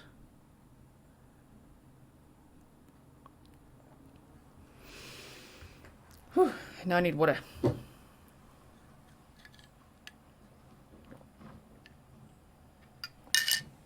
Okay, Facebook post. On the 16th of the 7th, 2021, it was brought to my attention that a person made a post to Facebook indicating that a vehicle similar to Daniel's was seen near Jackrabbit and Elliott Road in Buckeye. I checked Facebook and located the post under the missing person flyer. The poster was listed as something Tiger, whom I discovered was Tony with contact information in the database. I contacted Tony by telephone and he advised his wife saw a vehicle parked in the desert near some bushes off Jackrabbit Road before Elliott. He was not sure which direction she was traveling. Tony forwarded to me this picture his wife took, which was too blurry to properly identify. I did notice immediately that the wheels on the vehicle in the photo were gray, while the wheels on Daniel's Jeep are black. I then contacted Buckeye Dispatch and provided the information. I requested that a patrol officer check the area before it got dark. If a unit is available, or to contact MCSO for a deputy to do an area check. Daniel's vehicle was not located. Now, Daniel's vehicle located. On the 19th of July 2021 at about 8:54 hours mark, a local rancher or landowner in Buckeye contacted Buckeye police to advise that he had located a Jeep Renegade which he believed to belong to the missing Daniel. He gave the license plate and advised that there were no something vehicle. I advised dispatch to send a, does it say beat officer? BEAT officer, okay, to the area to meet with a reporting party and stand by for detectives. Sergeant Hanneman and I then coordinated additional resources to include off-highway vehicles and a mobile command trailer. I then responded to the area and met with and his partner Shannon. We met off of Sun Valley Parkway between mile something on the west side of the road. We then took the dirt road to the power line road, which was marked with an orange flag, and headed north. From there, we traveled to another intersection and turned west towards Coral area. He then led me down another dirt road to a mountain, okay, and they were utilized to get to the top. I observed Daniel's 2017 on its passenger side. The GPS coordinates were noted. The vehicle was facing northwest. The vehicle had significant damage and appeared to have had a front impact with the dirt and rolled before resting on the passenger side. One piece of the Jeep's black removable roof was on the ground, partially wedged under the front of the Jeep. The driver's front window was shattered, and I located glass on the ground consistent with the Jeep rolling one time. There was also substantial damage to the lower front end and damage to the top of the windshield and roof. All of the interior airbags appear to have been deployed. I observed a pair of jeans inside out. Okay, that's a new detail. I observed a pair of jeans inside out, 2 brown work-type boots, a faded orange vest with a company logo, a t-shirt, and 2 socks, which were inside out.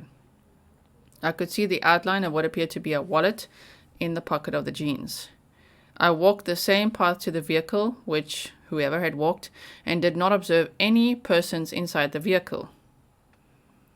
The something is relatively clean on the outside, but there had been 3 or more big rains in this area since Daniel went missing. There was evidence of rain damage on the inside of the Jeep and a hard hat inside filled with rainwater. I located Daniel's Samsung Galaxy S10 cell phone, the vehicle and apartment keys, and a backpack with Daniel's work laptop and other documents inside. One more time. Daniel's Samsung Galaxy S10 cell phone, the vehicle and apartment keys, and a backpack with Daniel's work laptop and other documents inside. There were also other miscellaneous items inside the car like clothing, a basketball, unopened water bottles, and other items. I did not observe any blood or any other evidence of an injury despite the substantial damage to the vehicle. I checked the area and did not observe any indication that Daniel spent a considerable amount of time at the vehicle. There were no empty water bottles or other items other than Daniel's clothing in the area. There were no tracks immediately surrounding the vehicle that weren't made by the caller or detectives. I checked the top of the hill to the east of the vehicle and located some tracks that ran to the east and appeared to have been rained on since they were left and were hard to see. After some further investigation, detectives believe that Daniel's vehicle left the dirt roadway where it ended south of his job site near an open dirt area and proceeded up the hillside.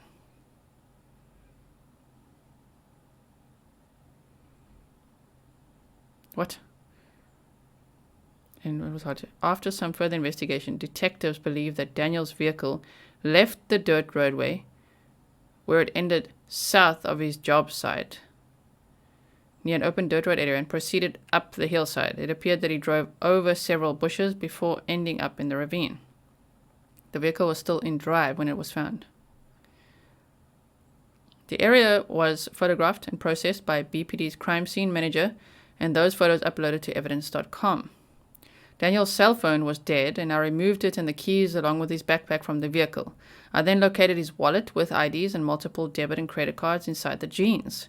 There was no cash in the wallet. Okay. Detectives with BPD Major Crimes Unit and General Investigation arrived on scene along with Chief Hall, Assistant Chief Sanders, and multiple patrol officers. Deputy Clancy with MCSO and his partner from the search and rescue group arrived with trucks and off-road vehicles. Okay.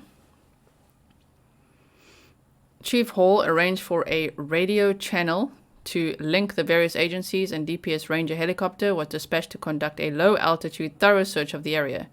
Officer Price also arrived with BPD's drone and took aerial photographs.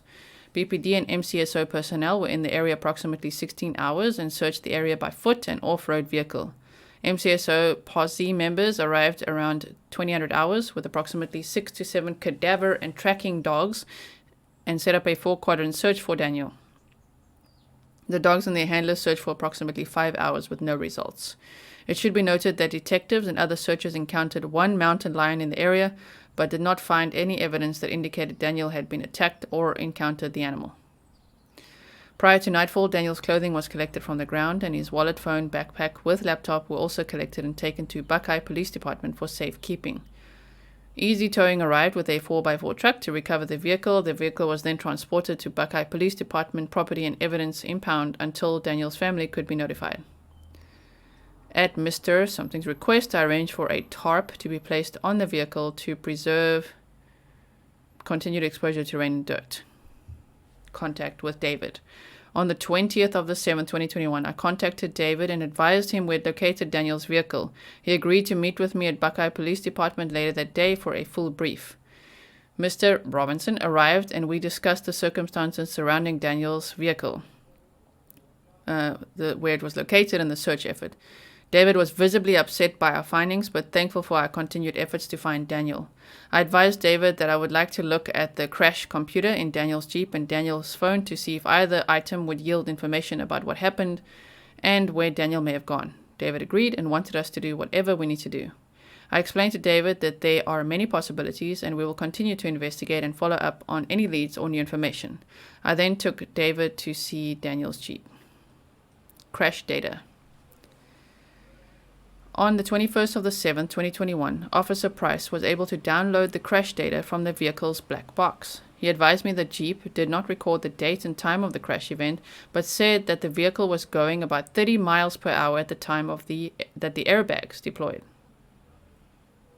Private investigator also conducted an investigation into the vehicle once they took possession of it. I later received the 1VE vehicle download from the Jeep's infotainment system from PI and his associates. Further review of the CDR report is 32 pages long. The report indicates that the ignition cycle at the time of the download was 6850. The drive seatbelt was buckled at the time of the crash. The ignition cycle at the time of the crash was 6805. This indicates that the ignition was cycled 44 times after the crash event, including the cycle by Officer Price for the download. The odometer reading at the time of the crash event was 58154. The report indicated the airbag light was not illuminated at the time of the crash. I then reviewed the DA, the 1VE report from the infotainment system, which was downloaded by PI and his associates. I observed data related to the 23rd of the 6th, 2021. The times in the report are in UTC time and are converted to Arizona time in this report. 6:26 hours odometer is 58055. And then 7:01 hours odometer is 58091.99. Okay. Google indicates that the distance from Daniel's residence to the Shell station at 1520 North Verrado Way is approximately 37 miles with a 35 to 40 minute drive. The time and distance between these odometer readings is consistent with Daniel driving from home to the Shell station. Additionally, data recovered from the Shell station indicates that Daniel was at the Shell station between 700 and 7:03 hours on the 23rd of the 6th, 2021. 7:22 hours odometer is 58093.24. This is the distance of approximately 1.25 miles. A photo in Daniel's cell phone places him at a job site on Verrado Way, south of, well, whatever that says, the south of, it's like I-10 AFTE, the Shell station. The coordinates attached to the image data are, Google indicates this is approximately 1.1 miles, but may vary in exact path taken. This is consistent with Daniel leaving the Shell station and going to the site on Verrado Way, where he took photos of work logs. It's unknown what time Daniel left the site on Verrado. At 8:35 hours, odometer is 58112.50. There is a difference of 19.26 miles. Google indicates that the distance between the site of Verrado Way to Sun Valley Parkway and Cactus Road is about 22.9 miles via the I-10. Okay. 0900 hours, odometer 58129.9. This is a difference of 17.4 miles since the previous odometer reading. 0906 hours, odometer is captured again at 58129.9. And at 12:54 hours, the odometer is 58153.51. The difference in time and distance between the last two odometer readings is approximately 23.6 miles, with about 4 hours of time passing. Based on this information, it's unclear where Daniel went between the Verado job site and the Sun Valley Parkway job site. It's also unclear where he went between leaving the Sun Valley Parkway job site and the scene where his vehicle was later located. Okay, the infotainment report indicated that Daniel's Galaxy S10 was last connected to the vehicle's Bluetooth system at 1200 hours UTC, which is equal to 0712 hours Arizona time. Please see Officer Price's supplement for further explanation of the CDR crash data and his download process. The completed 32-page report from the vehicle download is attached to this case file. The 756-page report is 1VE report is also attached to this case. After reviewing the data over the course of several days, I began researching high-level accident reconstruction experts for possible assistance in reviewing the data and the scene on the 13th of the 9th, 2021, September. I was able to get in touch with Anne and shared with him Daniel's story. I'm currently something and will update this report once the review is complete. Oh my goodness. Sure. It just makes me feel so anxious. I don't know about you. Just like, whew, this information is like, what happened there? Daniel's cell phone. On the 21st of the 7th, 2021, I was able to complete a full file system extraction from Daniel's phone. At the time of this report, the data is still under review, and this portion of the report will be updated as that is completed. My initial observations show that Daniel took 2 photos of work-related logs and equipment. On the 23rd of the 6th, 2021, at about 7:10 hours, the metadata in the images provided GPS coordinates showing that they were taken at a well site near Verado Road, south of Interstate 10 in Buckeye. It's believed Daniel stopped at this job site before then moving to the site off Sun Valley Parkway.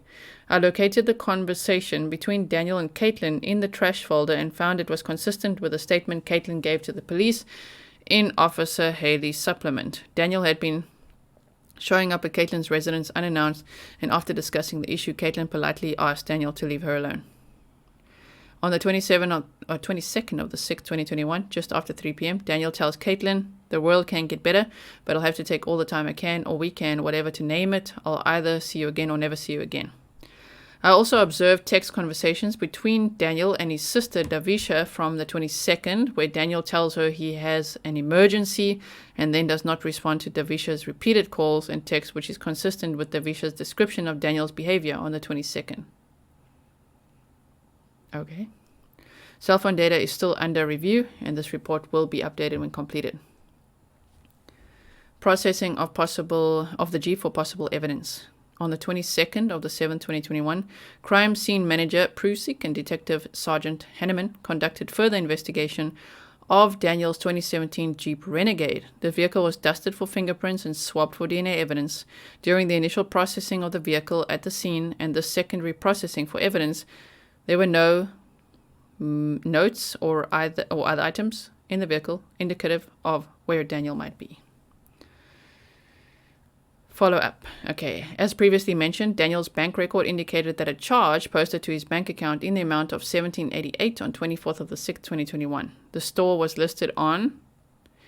Okay, Daniel's sister Davisha had previously stated to me that Daniel told her that he went to Waffle House on the 22nd of the 6th, 2021. This was in the afternoon and during the time when he had left his apartment after texting Davisha that he had an emergency. Davisha explained to me that when Daniel returned to his apartment that evening around 19:30 hours, he was wearing blue jeans and his navy blue World polo shirt. In my experience, the posted date is not always the date when the card was used, as it can sometimes take a couple of days to post to the account. The screenshot provided to me of the bank record did not show a specific time. On the 28th of July 2021, at about 15-something hours, I went to the Waffle House and made contact with the manager, Matthew. Matthew allowed me in the back to review surveillance video. Matthew's system did not retain the transaction information for Daniel's purchase. Upon reviewing video, I observed Daniel arrive at the Waffle House on the 22nd of the 6th, 2021, at about 18:02 hours, wearing the clothes that Davisha had described. Daniel was alone and arrived on foot. Daniel sat near the jukebox until about 18:27, when he was then seated in a booth by server Madison. Daniel was alone the entire time after eating his food. Daniel went to the register, paid his bill. He then returned to his booth and packaged his food in a to-go box. At about 19:10 hours, Daniel leaves the restaurant with his food and walks out of view of the parking lot cameras on the sidewalk. I checked the morning hours of 6:23:21 and up until noon on the 24th and did not locate any more video with Daniel. I took photographs of the video screen, but was advised by the manager that I would need to contact their main security department in Georgia to obtain the actual video recorded. The number given to me was, once the video is obtained, I will upload it to evidence.com. I have not received a copy of the video, but was able to upload screen shots to evidence.com.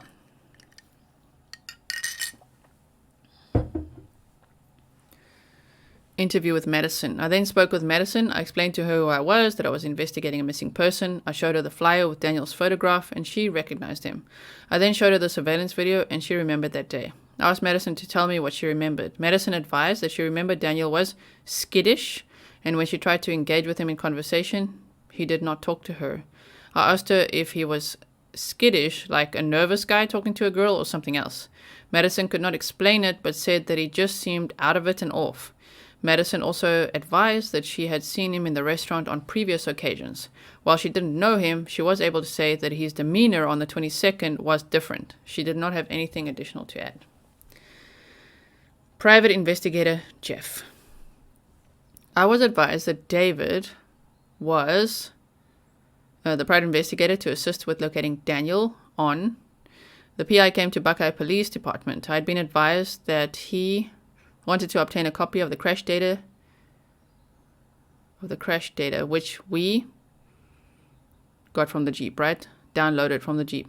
Since I was not available, Detective Champion met with the PI. I received a phone call from Detective Champion, and he advised that the PI wanted to conduct their own forensic download of the vehicle and additional downloads which would possibly cause damage to the vehicle. I spoke with supervisors and Detective Champion to coordinate with Mr. and the PI to have the vehicle released to their custody, at which time the investigation at a place outside of evidence facility. The vehicle was later released to PI and Mr. Something Something, see Detective Champion supplement. The follow-up with David. I spoke with Mr. Robinson briefly through text on the 8th of the 3rd. So no, the 3rd of the 8th. 3rd of the 8th. Americans, right? You guys write it first the month and then the day. In South Africa, and I think the UK, we do it the other way around. But anyway, the 3rd of the 8th. I had previously given Mr. the report to that date, but had not yet been able to provide him with a package of the scene photos. Chief Hall authorized the release of the scene photos, which we currently have stored in evidence.com. While speaking with Mr. Robinson, I again asked about the detailed records, which may provide insight to Daniel's last known locations, both before and after leaving the job site. Mr. Robinson advised he would remind his daughter to send me that information. On the 4th of the 8th, I placed the images in an updated copy of this report on a USB drive and advised Mr. Robinson it was ready for pickup. Contact with Davisha regarding bank records. On the 9th of the 8th, 2021, at 800 hours, I sent a text message to Davisha advising that her father, Mr. Robinson, said she was working on getting bank records. At about 11:30 hours, I left her a voice message, called and left her a voice message regarding the bank records. Later in the day, Davisha emailed me with what bank statements from Daniel's account. Upon reviewing the bank records, I noted a couple transactions dated 23rd of the 6th, 2021 that required follow-up. In the statement, there was a charge on the 23rd of the 6th for $3.83 at a Shell station Buckeye. There was also a charge too in the amount of $10.48 dated 23rd of the 6th, 2021. All right. Service station charge. The bank statements did not identify which store or what time the transaction occurred. Since Daniel was known to have been at a well site, right, shortly after 700 hours on the 23rd of the 6th, I contacted Stephen, the manager at the Shell corner store located at what. Stephen located video surveillance which appeared to be Daniel into pump number 4 and pumping $3.83 worth of fuel. The video quality was poor. Daniel pulled into the pump at 700 hours and left southbound on Verado Way at about 7:03 hours. Just very little fuel, right? attempt to obtain information from. I reached out to through their law enforcement portal regarding the charge that posted to Daniel's account on the 23rd of the 6th. They would not provide information from that request, and I intend to make additional attempts to find out when that trip occurred. It's unknown if the trip was on the 23rd of the 6th, but it may be possible that the trip occurred on the, that's a funny date there, 22nd of the 6th, I think. In previous conversations with Davisha, she mentioned that Daniel may have taken Anne something back to the apartment after getting food on the 22nd of the 6th. Taken at what? Contact with Jeff. On the 12th of the 8th, 2021, I contacted private investigator Jeff by telephone. I had not yet spoken with him. I introduced myself as the detective and advised that I was told he had information that would change this from a missing person to a criminal investigation.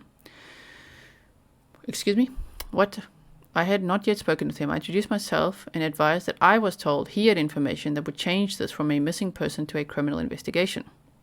Jeff advised that during a search of the desert area near the roadway that leads back to Sun Valley Parkway from the job site, they located a sock which was sun-faded and had been in the desert for a period of time. Jeff advised that the sock matched the socks found by Daniel's car, and all of the socks matched those found in Daniel's apartment. Jeff told me that he is a vehicular crimes investigator, so homicide investigation is not his focus. He said that he reviewed the vehicle download and does not believe that the car could have been doing 28 miles per hour for up to 5 seconds before the crash. Jeff said that this basis for this opinion was that he attempted to get his off-road vehicle up to that speed and could not. Jeff was also not aware of the path we believe Daniel had taken. He also noted that the start button was pushed several times after the crash event. Jeff mentioned some red paint transfer and alleges that the vehicle had been in a previous accident and was subsequently dumped in the ravine. Jeff did not provide any additional information but said that he would bring all of his data at an upcoming meeting. Jeff also mentioned his contact with a man named Roger from a co-worker of Daniel. They said that Roger had been present at one of the searches, and David advised Jeff that Roger had wanted to tell them something and appeared distraught by what he wanted to tell them. Jeff explained that when he talked to Roger, he told him he wanted to talk to him further. Jeff alleges that when Roger had an "oh shit" look and turned pale, Jeff says that Roger avoided him for the remainder of their time at the search. Jeff said that Davisha told him that Roger might have been a roommate of Daniel's at some point. Initially, I recalled seeing Roger in this investigation, but realized that I saw him in Daniel's cell phone and he was not known or identified in this investigation.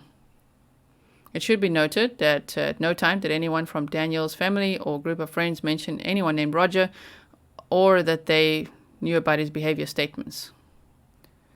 Okay. Wow. So now we need to interview Ken and Roger. Huh? Whoa. On the 14th of September 2021, I recontacted PI by phone. I had previously told news reporters that Daniel's Jeep had traveled 11 miles after the crash event. He also made statements about the crash scene being staged and the damage being inconsistent with the scene where we found the Jeep. After having reviewed the crash report downloaded from the vehicle, I could not locate Anne that indicated the vehicle had been driven 11 miles after the crash. It said that after they took possession of the vehicle, they powered it and observed that the odometer display on the dash was 11 miles higher than the CDR report indicated the odometer was at the time of the crash. I talked to about the scene and asked if the vehicle crashed on its side with the wheels off the ground. Could the vehicle have still been running with wheels spinning, and could that account for a discrepancy? He said that was possible. I asked if the tow truck pulled the vehicle out of the ditch and down the dirt with its wheels on the ground, could that account for a discrepancy? He said that was also possible. I then talked about his theory that the damage didn't match the scene. I explained to observations that the scene indicated that I believed the vehicle went into the ravine, impacted hard at the bottom, with forward and lateral momentum, causing the vehicle to tip up on the hood and windshield as it rolled over the side where it came to rest. Advised that it was a possibility and said that he only saw photos which he looked at or whatever to develop his opinion. Roger Allen. After the call with Jeff, I reviewed, I don't know what. I located a contact stored as Roger. Right. It appears that Roger and Daniel had been texting each other quite frequently for the couple of months prior to his disappearance. Based on the text messages, Roger was giving Daniel advice on building a gaming computer. He was also guiding him on what parts to buy, which may explain some of Daniel's recent spending habits. Daniel and Roger talked a lot about NBA basketball. On the 21st of the 6th, Daniel asked Roger if he wanted to get breakfast, and he agreed. On the 23rd of that was on the 21st. On the 23rd, Roger texted Daniel after Daniel had been reported missing from the site. Roger expressed concern for Daniel and said that if he needed to talk or wanted to go for a drive, he was there for him. Later in the evening, Roger texted Daniel saying that he was at his apartment and was worried since no one had heard from him. I attempted to call Roger on the 12th of the 8th, but had to leave him a voicemail. I told Roger who I was and that I was hoping to talk to him and left my call back information. All right, now we've got the Roger interview.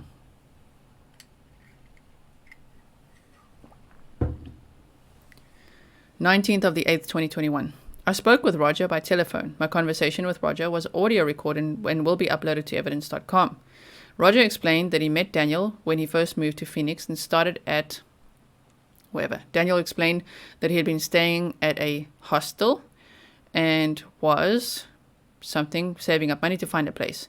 A few days later, Roger offered Daniel a room at his home with his girlfriend.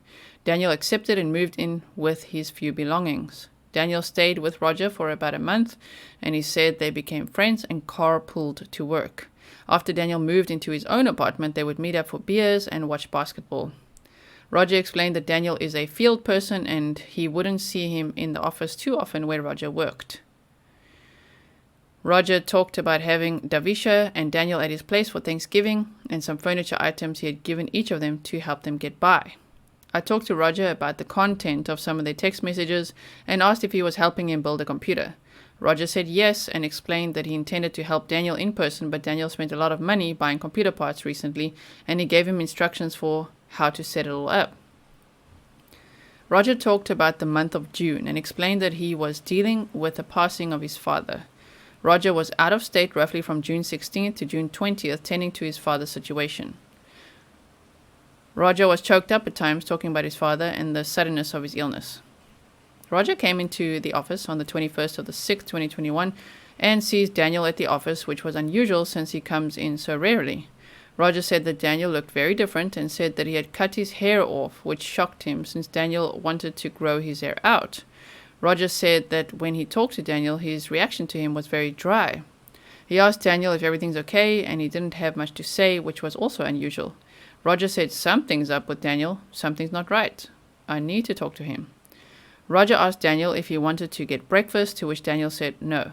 Roger went back to his desk to work, and then Daniel texted him asking if he wanted to get breakfast, consistent with messages in Daniel's phone extraction.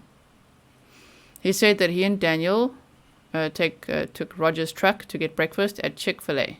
Roger said that he asked Daniel again if he was okay, but Daniel didn't tell him yet what was bothering him when they got to Chick-fil-A. Roger asked Daniel what he wanted, and Daniel told him, whatever you're getting. Roger said that this was also odd because Daniel usually wanted the spicy chicken nuggets. Okay? After getting food, Roger asked Daniel if there was a problem with a girl. The answer evolved to there was a girl that he knew, but the girl didn't know he existed. Daniel continued to ask odd questions which didn't make a lot of sense to him. Roger received a call from his sister during their drive talking about their father's status. When the call was over, Daniel asked Roger if he believed in miracles, and then Daniel told him maybe you should start believing in miracles. Roger said that Daniel then mentioned something about God or religion. Roger said he was taken aback by Daniel's questioning because Daniel had never really expressed any religious views to him. Daniel asked Roger if he trusts him, and when Roger said yes, Daniel challenged him about whether he trusted him, but Roger said, yeah, I trust you because we're friends. Daniel then said, what if we weren't friends? Daniel then said something to Roger about getting rid of his ego because ego is bad.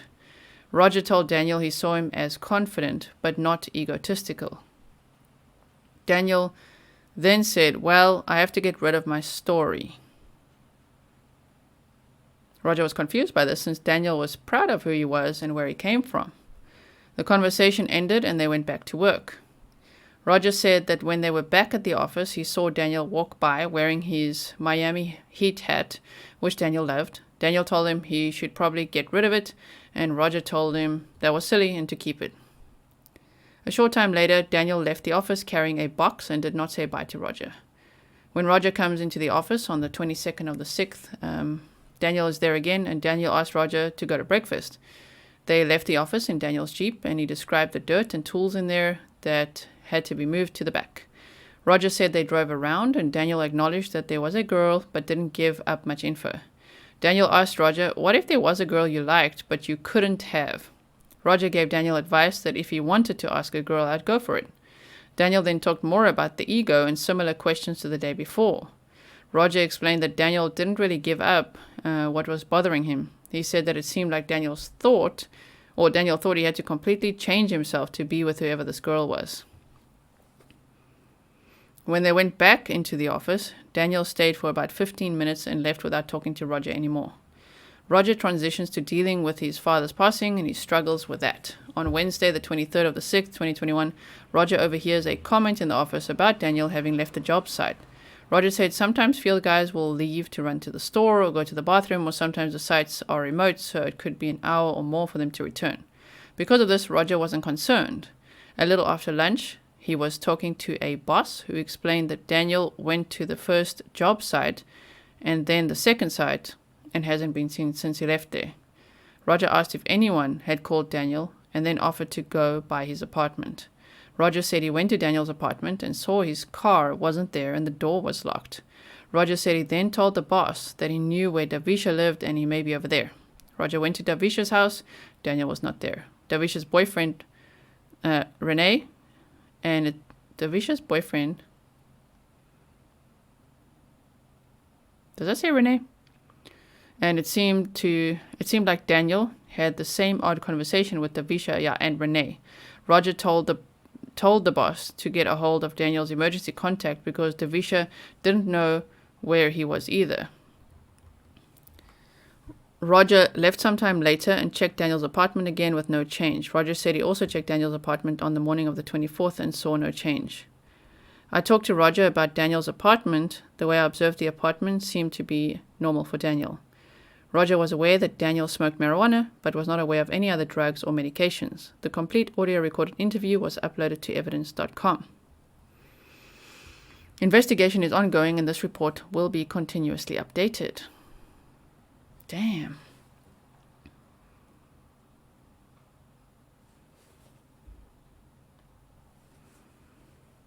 Okay, supplement, narrative. On the 19th of the 7th, 2021, at approximately 10:27 hours, I was contacted by Sergeant Hanneman, number 3731. He advised me that a rancher with property off the west side of Sun Valley Parkway located a vehicle belonging to a missing person who was reported missing on June 23rd, 2021. He asked that I respond to photograph the vehicle, be available for processing should it be needed, and assist in searching for Daniel with other Buckeye Police Department employees. At approximately 11:30 hours, I arrived to the ranch area, which had been set up as a meeting point. Detective Biffin, Detective Wolliver, and Sergeant Henneman were already on the scene. Upon arrival of other members of the Buckeye Police Department, we all drove into the desert and parked before taking an off-road vehicle to the location of the vehicle. At approximately 13:14 hours, I arrived to the area where the vehicle was located. Detective Biffin provided me with the GPS coordinates of the vehicle for documentation. The weather was clear, sunny, and approximately 105 degrees Fahrenheit. The vehicle was found in a gap or wash area that was in between two hills. The vehicle was found on the downward slope in a desert landscaping consisting of rocks, shrubbery, and cactus. The vehicle came to rest on the passenger side. The front of the vehicle was pointing now they say in the southwestern direction. Earlier they said northwest. The vehicle was a gray Jeep Renegade bearing Arizona license plate. The vehicle sustained extensive damage and was missing part of the sunroof, right? And had a shattered windshield and a shattered out driver's door window. It appeared that all of the airbags within the vehicle were deployed. The headlights were set to auto and the shifter to the vehicle was in drive. It appeared the seatbelt was being worn during the collision as it was unbuckled but locked in an outstretched position. Inside the vehicle was a set of keys, a cell phone, a school identification card issued to Daniel, a backpack with a laptop, tow straps, a case of water, clothing, a hard hat which was upside down and contained water, and various other personal belongings. Scattered up the western side of the hill were 2 socks. What? 2 socks, 2 boots, jeans, shorts, a shirt, and an orange reflective vest. In the pants was a wallet with an Arizona driver's license belonging to Daniel Cornelius. Other items belonging to Daniel were also amongst the wallet. The wallet something. The clothing, backpack, cell phone, wallet, and keys were collected for safekeeping and stored in the evidence lab until family was able to collect the items.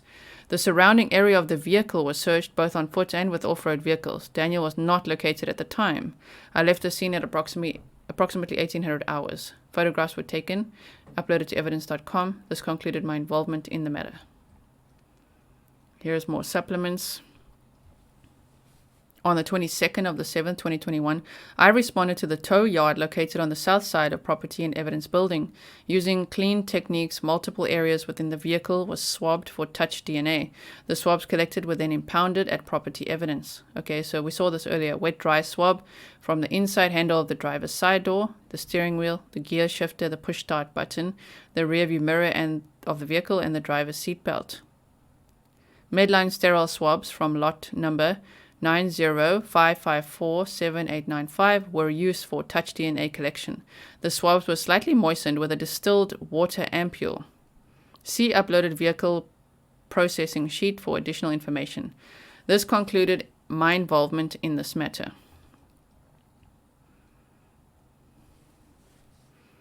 On Monday, July 19th at 10:30 MST, Mountain Standard Time, 2021, I was contacted while off duty by Sergeant Hallam, my direct supervisor. He advised that it was being requested that I respond out to fly my drone as I'm part of the 107 drone pilot. I was told the scene was in the desert west of Sun Valley Parkway in the area MM114. I responded out to the scene and made contact with Detective Wolliver and drove me out to where the vehicle was located. I then contacted Detective Biffin, who requested that I take aerial drone photos of the vehicle and surrounding area. And I flew the drone at approximately 150 feet, then at a max altitude of 400 feet to show the surrounding area. The photos were uploaded to evidence.com. Once I finished the drone photos, I was asked to do a visual search of the area using the drone to check for any sign of someone in the area as the vehicle was unoccupied. I searched out to approximately 1,500 feet from my launch point in all directions, checking any ravine I came across. I also attempted to check under larger trees, although the thickness of the foliage prevented me from being able to see under a good portion of this canopy. I flew the area for over an hour and a half until all of my batteries were depleted. Yes, drone batteries don't last that long, hey? Depending on what drone you have, right? I was unable to recharge them as we were in the desert away from any other vehicles. As I could see that the vehicle had rolled over to its final resting point, I explained to Detective Biffin that if I needed, I could attempt to download the airbag control module to see if it recorded any crash data that would indicate a date or time of the collision. I told him that if he wanted it to be done, that if the vehicle was removed from its location, that the ignition should not be pressed or the vehicle turned on. I was contacted on the 21st of the 7th, 2021 by Detective Biffin, who requested that I download the data from the vehicle. On the 21st of the 7th, I responded to the Buckeye PD Property and Evidence fenced lot where the vehicle was currently stored. I obtained the keys from Crime Scene Manager Prusik. I attached jumper cables to the vehicle as the battery was dead. Once I had the Bosch CDR tool set up and showing as communicating, I pressed the ignition button while the key FOB was in the vehicle without pressing the brake pedal, so the vehicle turned on power but did not attempt to start the engine. Once the vehicle power was on, I input the final information into the software and requested it download the airbag control module. Once it had successfully downloaded the information, I pressed the ignition button again, which shut the vehicle off. I then disconnected the CDR tool from the vehicle and saved the download to a blank thumb drive. Okay, I provided in the format it automatically saves in and in PDF format.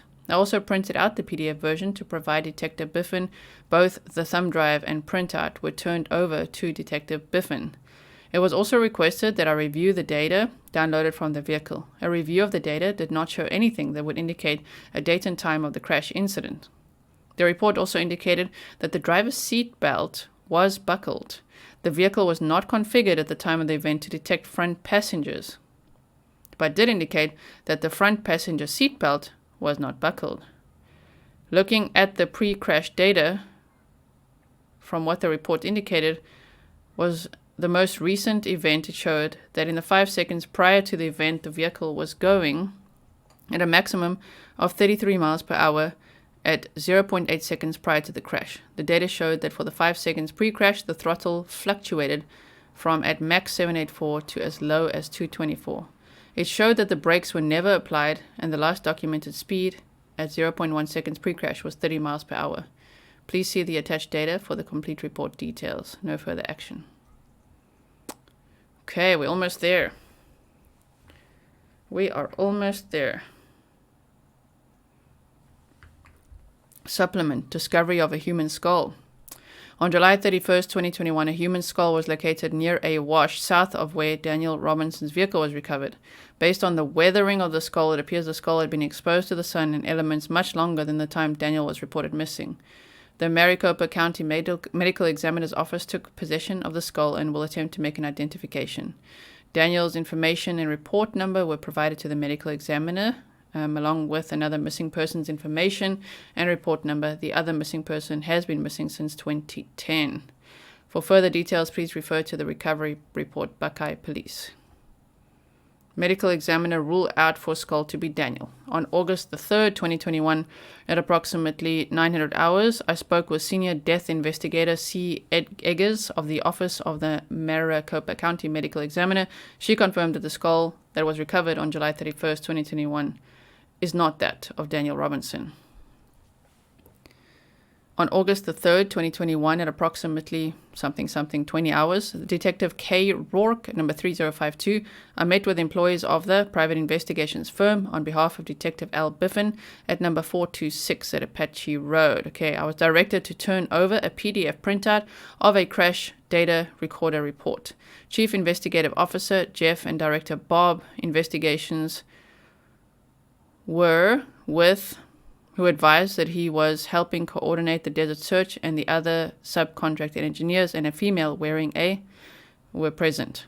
They were requesting the ability to download data from the vehicle's event data recorders. I had been told by Detective Biffin earlier that it would be okay if they wanted to do that. I was also told they wanted to remove the vehicle's infotainment system. Not being the case agent who was on the unrelated call for the service, I spoke briefly with Detective Biffin and spoke with Lieutenant Angel about them removing this item and the disposition of the vehicle. Detective Rourke escorted the group to the secure impound lot at the Buckeye Police Department's property and evidence building. In the meantime, the disposition of the vehicle was discussed. It was determined that the vehicle was to be released to Daniel's father, and any examination of the vehicle could be conducted by the private investigators after it was released.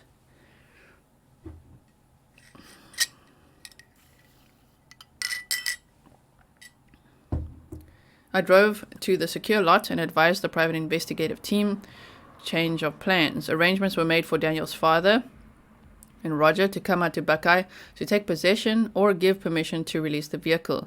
I met with Jeff and Roger on the afternoon of August 4th, 2021. Mr. identified himself as a South Carolina driver's license, signed the property of release, and gave permission for a tow company Mr. probably Robinson was contracting with.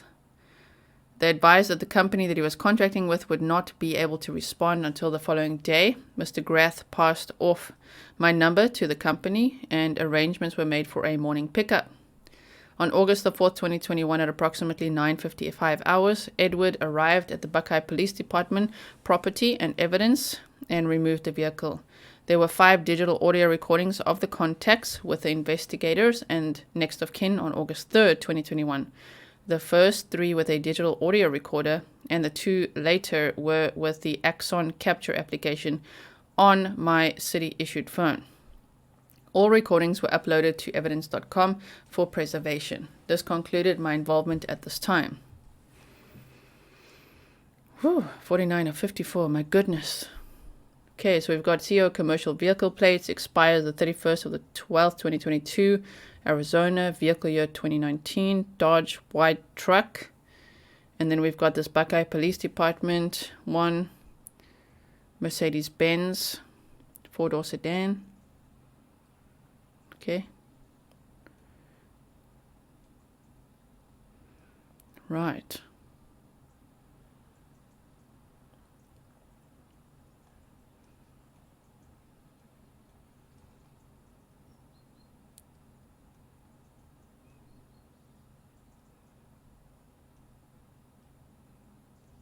All the people they've been contacting, the addresses,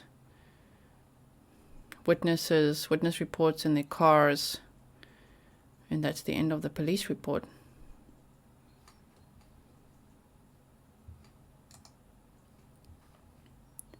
So, let's see where we're at. 71,003. Okay, look, watch it go, watch it go. Please go there and sign the petition. Let's get it to a minimum of 75 in the next few days. I know that you Grizzlies have it in you. I know you do. I know that you care. I know that you have it. So please share it on your Instagram, Twitter, Facebook, to other YouTubers. Share it as much as possible. I know that we can get it from 71 to 75 at minimum. I mean, the more the better. If we could get it to 150,000, why not? I know that there's like 30,000 of you here, more than 30,000. So if each person goes there, and you can do it from multiple email accounts, you can actually sign this petition a few times. My husband signed it and I signed it. So maybe yourself and a partner can sign it to also really help get it there quicker. The sooner the better. The sooner this petition is signed, the better. So please go there and sign it. The link is in the description box below. Thank you for bearing with me through that police report. Definitely, you know, we all learned a lot of information, more information together. Let's remain respectful and not speculate too far and wide. Let's just focus on providing Daniel's father, David, with the most support possible. The petition needs to be signed to put pressure, of course, on Buckeye Police Department to continue the search for Daniel and other missing persons. And then there's a GoFundMe where you can donate to help David continue to have resources. I mean, man, drones, we need more drones in the area to fly super low level around that whole area and check even where they say the vehicle may have gone up the hill, all around there, you know. So do whatever you can to support David, Daniel's dad, so that the search can continue and there can be answers. Hopefully Daniel's found alive. But either way, hopefully he's found, because closure is much, much needed. I know there's a lot of missing people in the world. I just really struggle to live in this world and even mildly be okay with. I'm not okay with it at all. I just mean to even turn a blind eye and be like, oh, well, I can't let it go that there's people that just vanish into thin air, and it's just like, it can't be like that. It can't happen. So if it means that we support as much as we can, I'm in the Netherlands. If I was in Arizona, I would be out there. I would want to be out there because, you know, and there's so many cases, of course. I wish there were many clones of me and I could be everywhere, of course. But I'm one person. So this is the best that I can do, is continue to share information about cases like this and many other cases. Just do my best. And I mean, if you think my best isn't good enough, don't worry. I think so too. I wish I could do better and better and more. I wish there's so much that I could do, but I'm going to do my best. So the best I can do right now, I know how important this petition is to sign. So please go and sign this petition over here. It's so easy. You just go to pleasehelpfinddaniel.com and you click here on sign the petition, and it will take you to that page. 71,023. Let's see where we're at. You know, I know there's lots of other people. Well, I hope there's lots of other people sharing this, talking about it, and going there to sign it. So it doesn't matter who you invite to go and sign it. Invite everyone you know. Invite your whole family, use any email address you got. Let's get this signed. That's the goal. And beyond that, GoFundMe and all of that. Okay? Thank you so much for watching. I will see you in the next video. And if you like this video, give it a thumbs up. And if you aren't yet subscribed, please do subscribe and hit the bell so you get all things Grizzly Books True Crime. See you soon.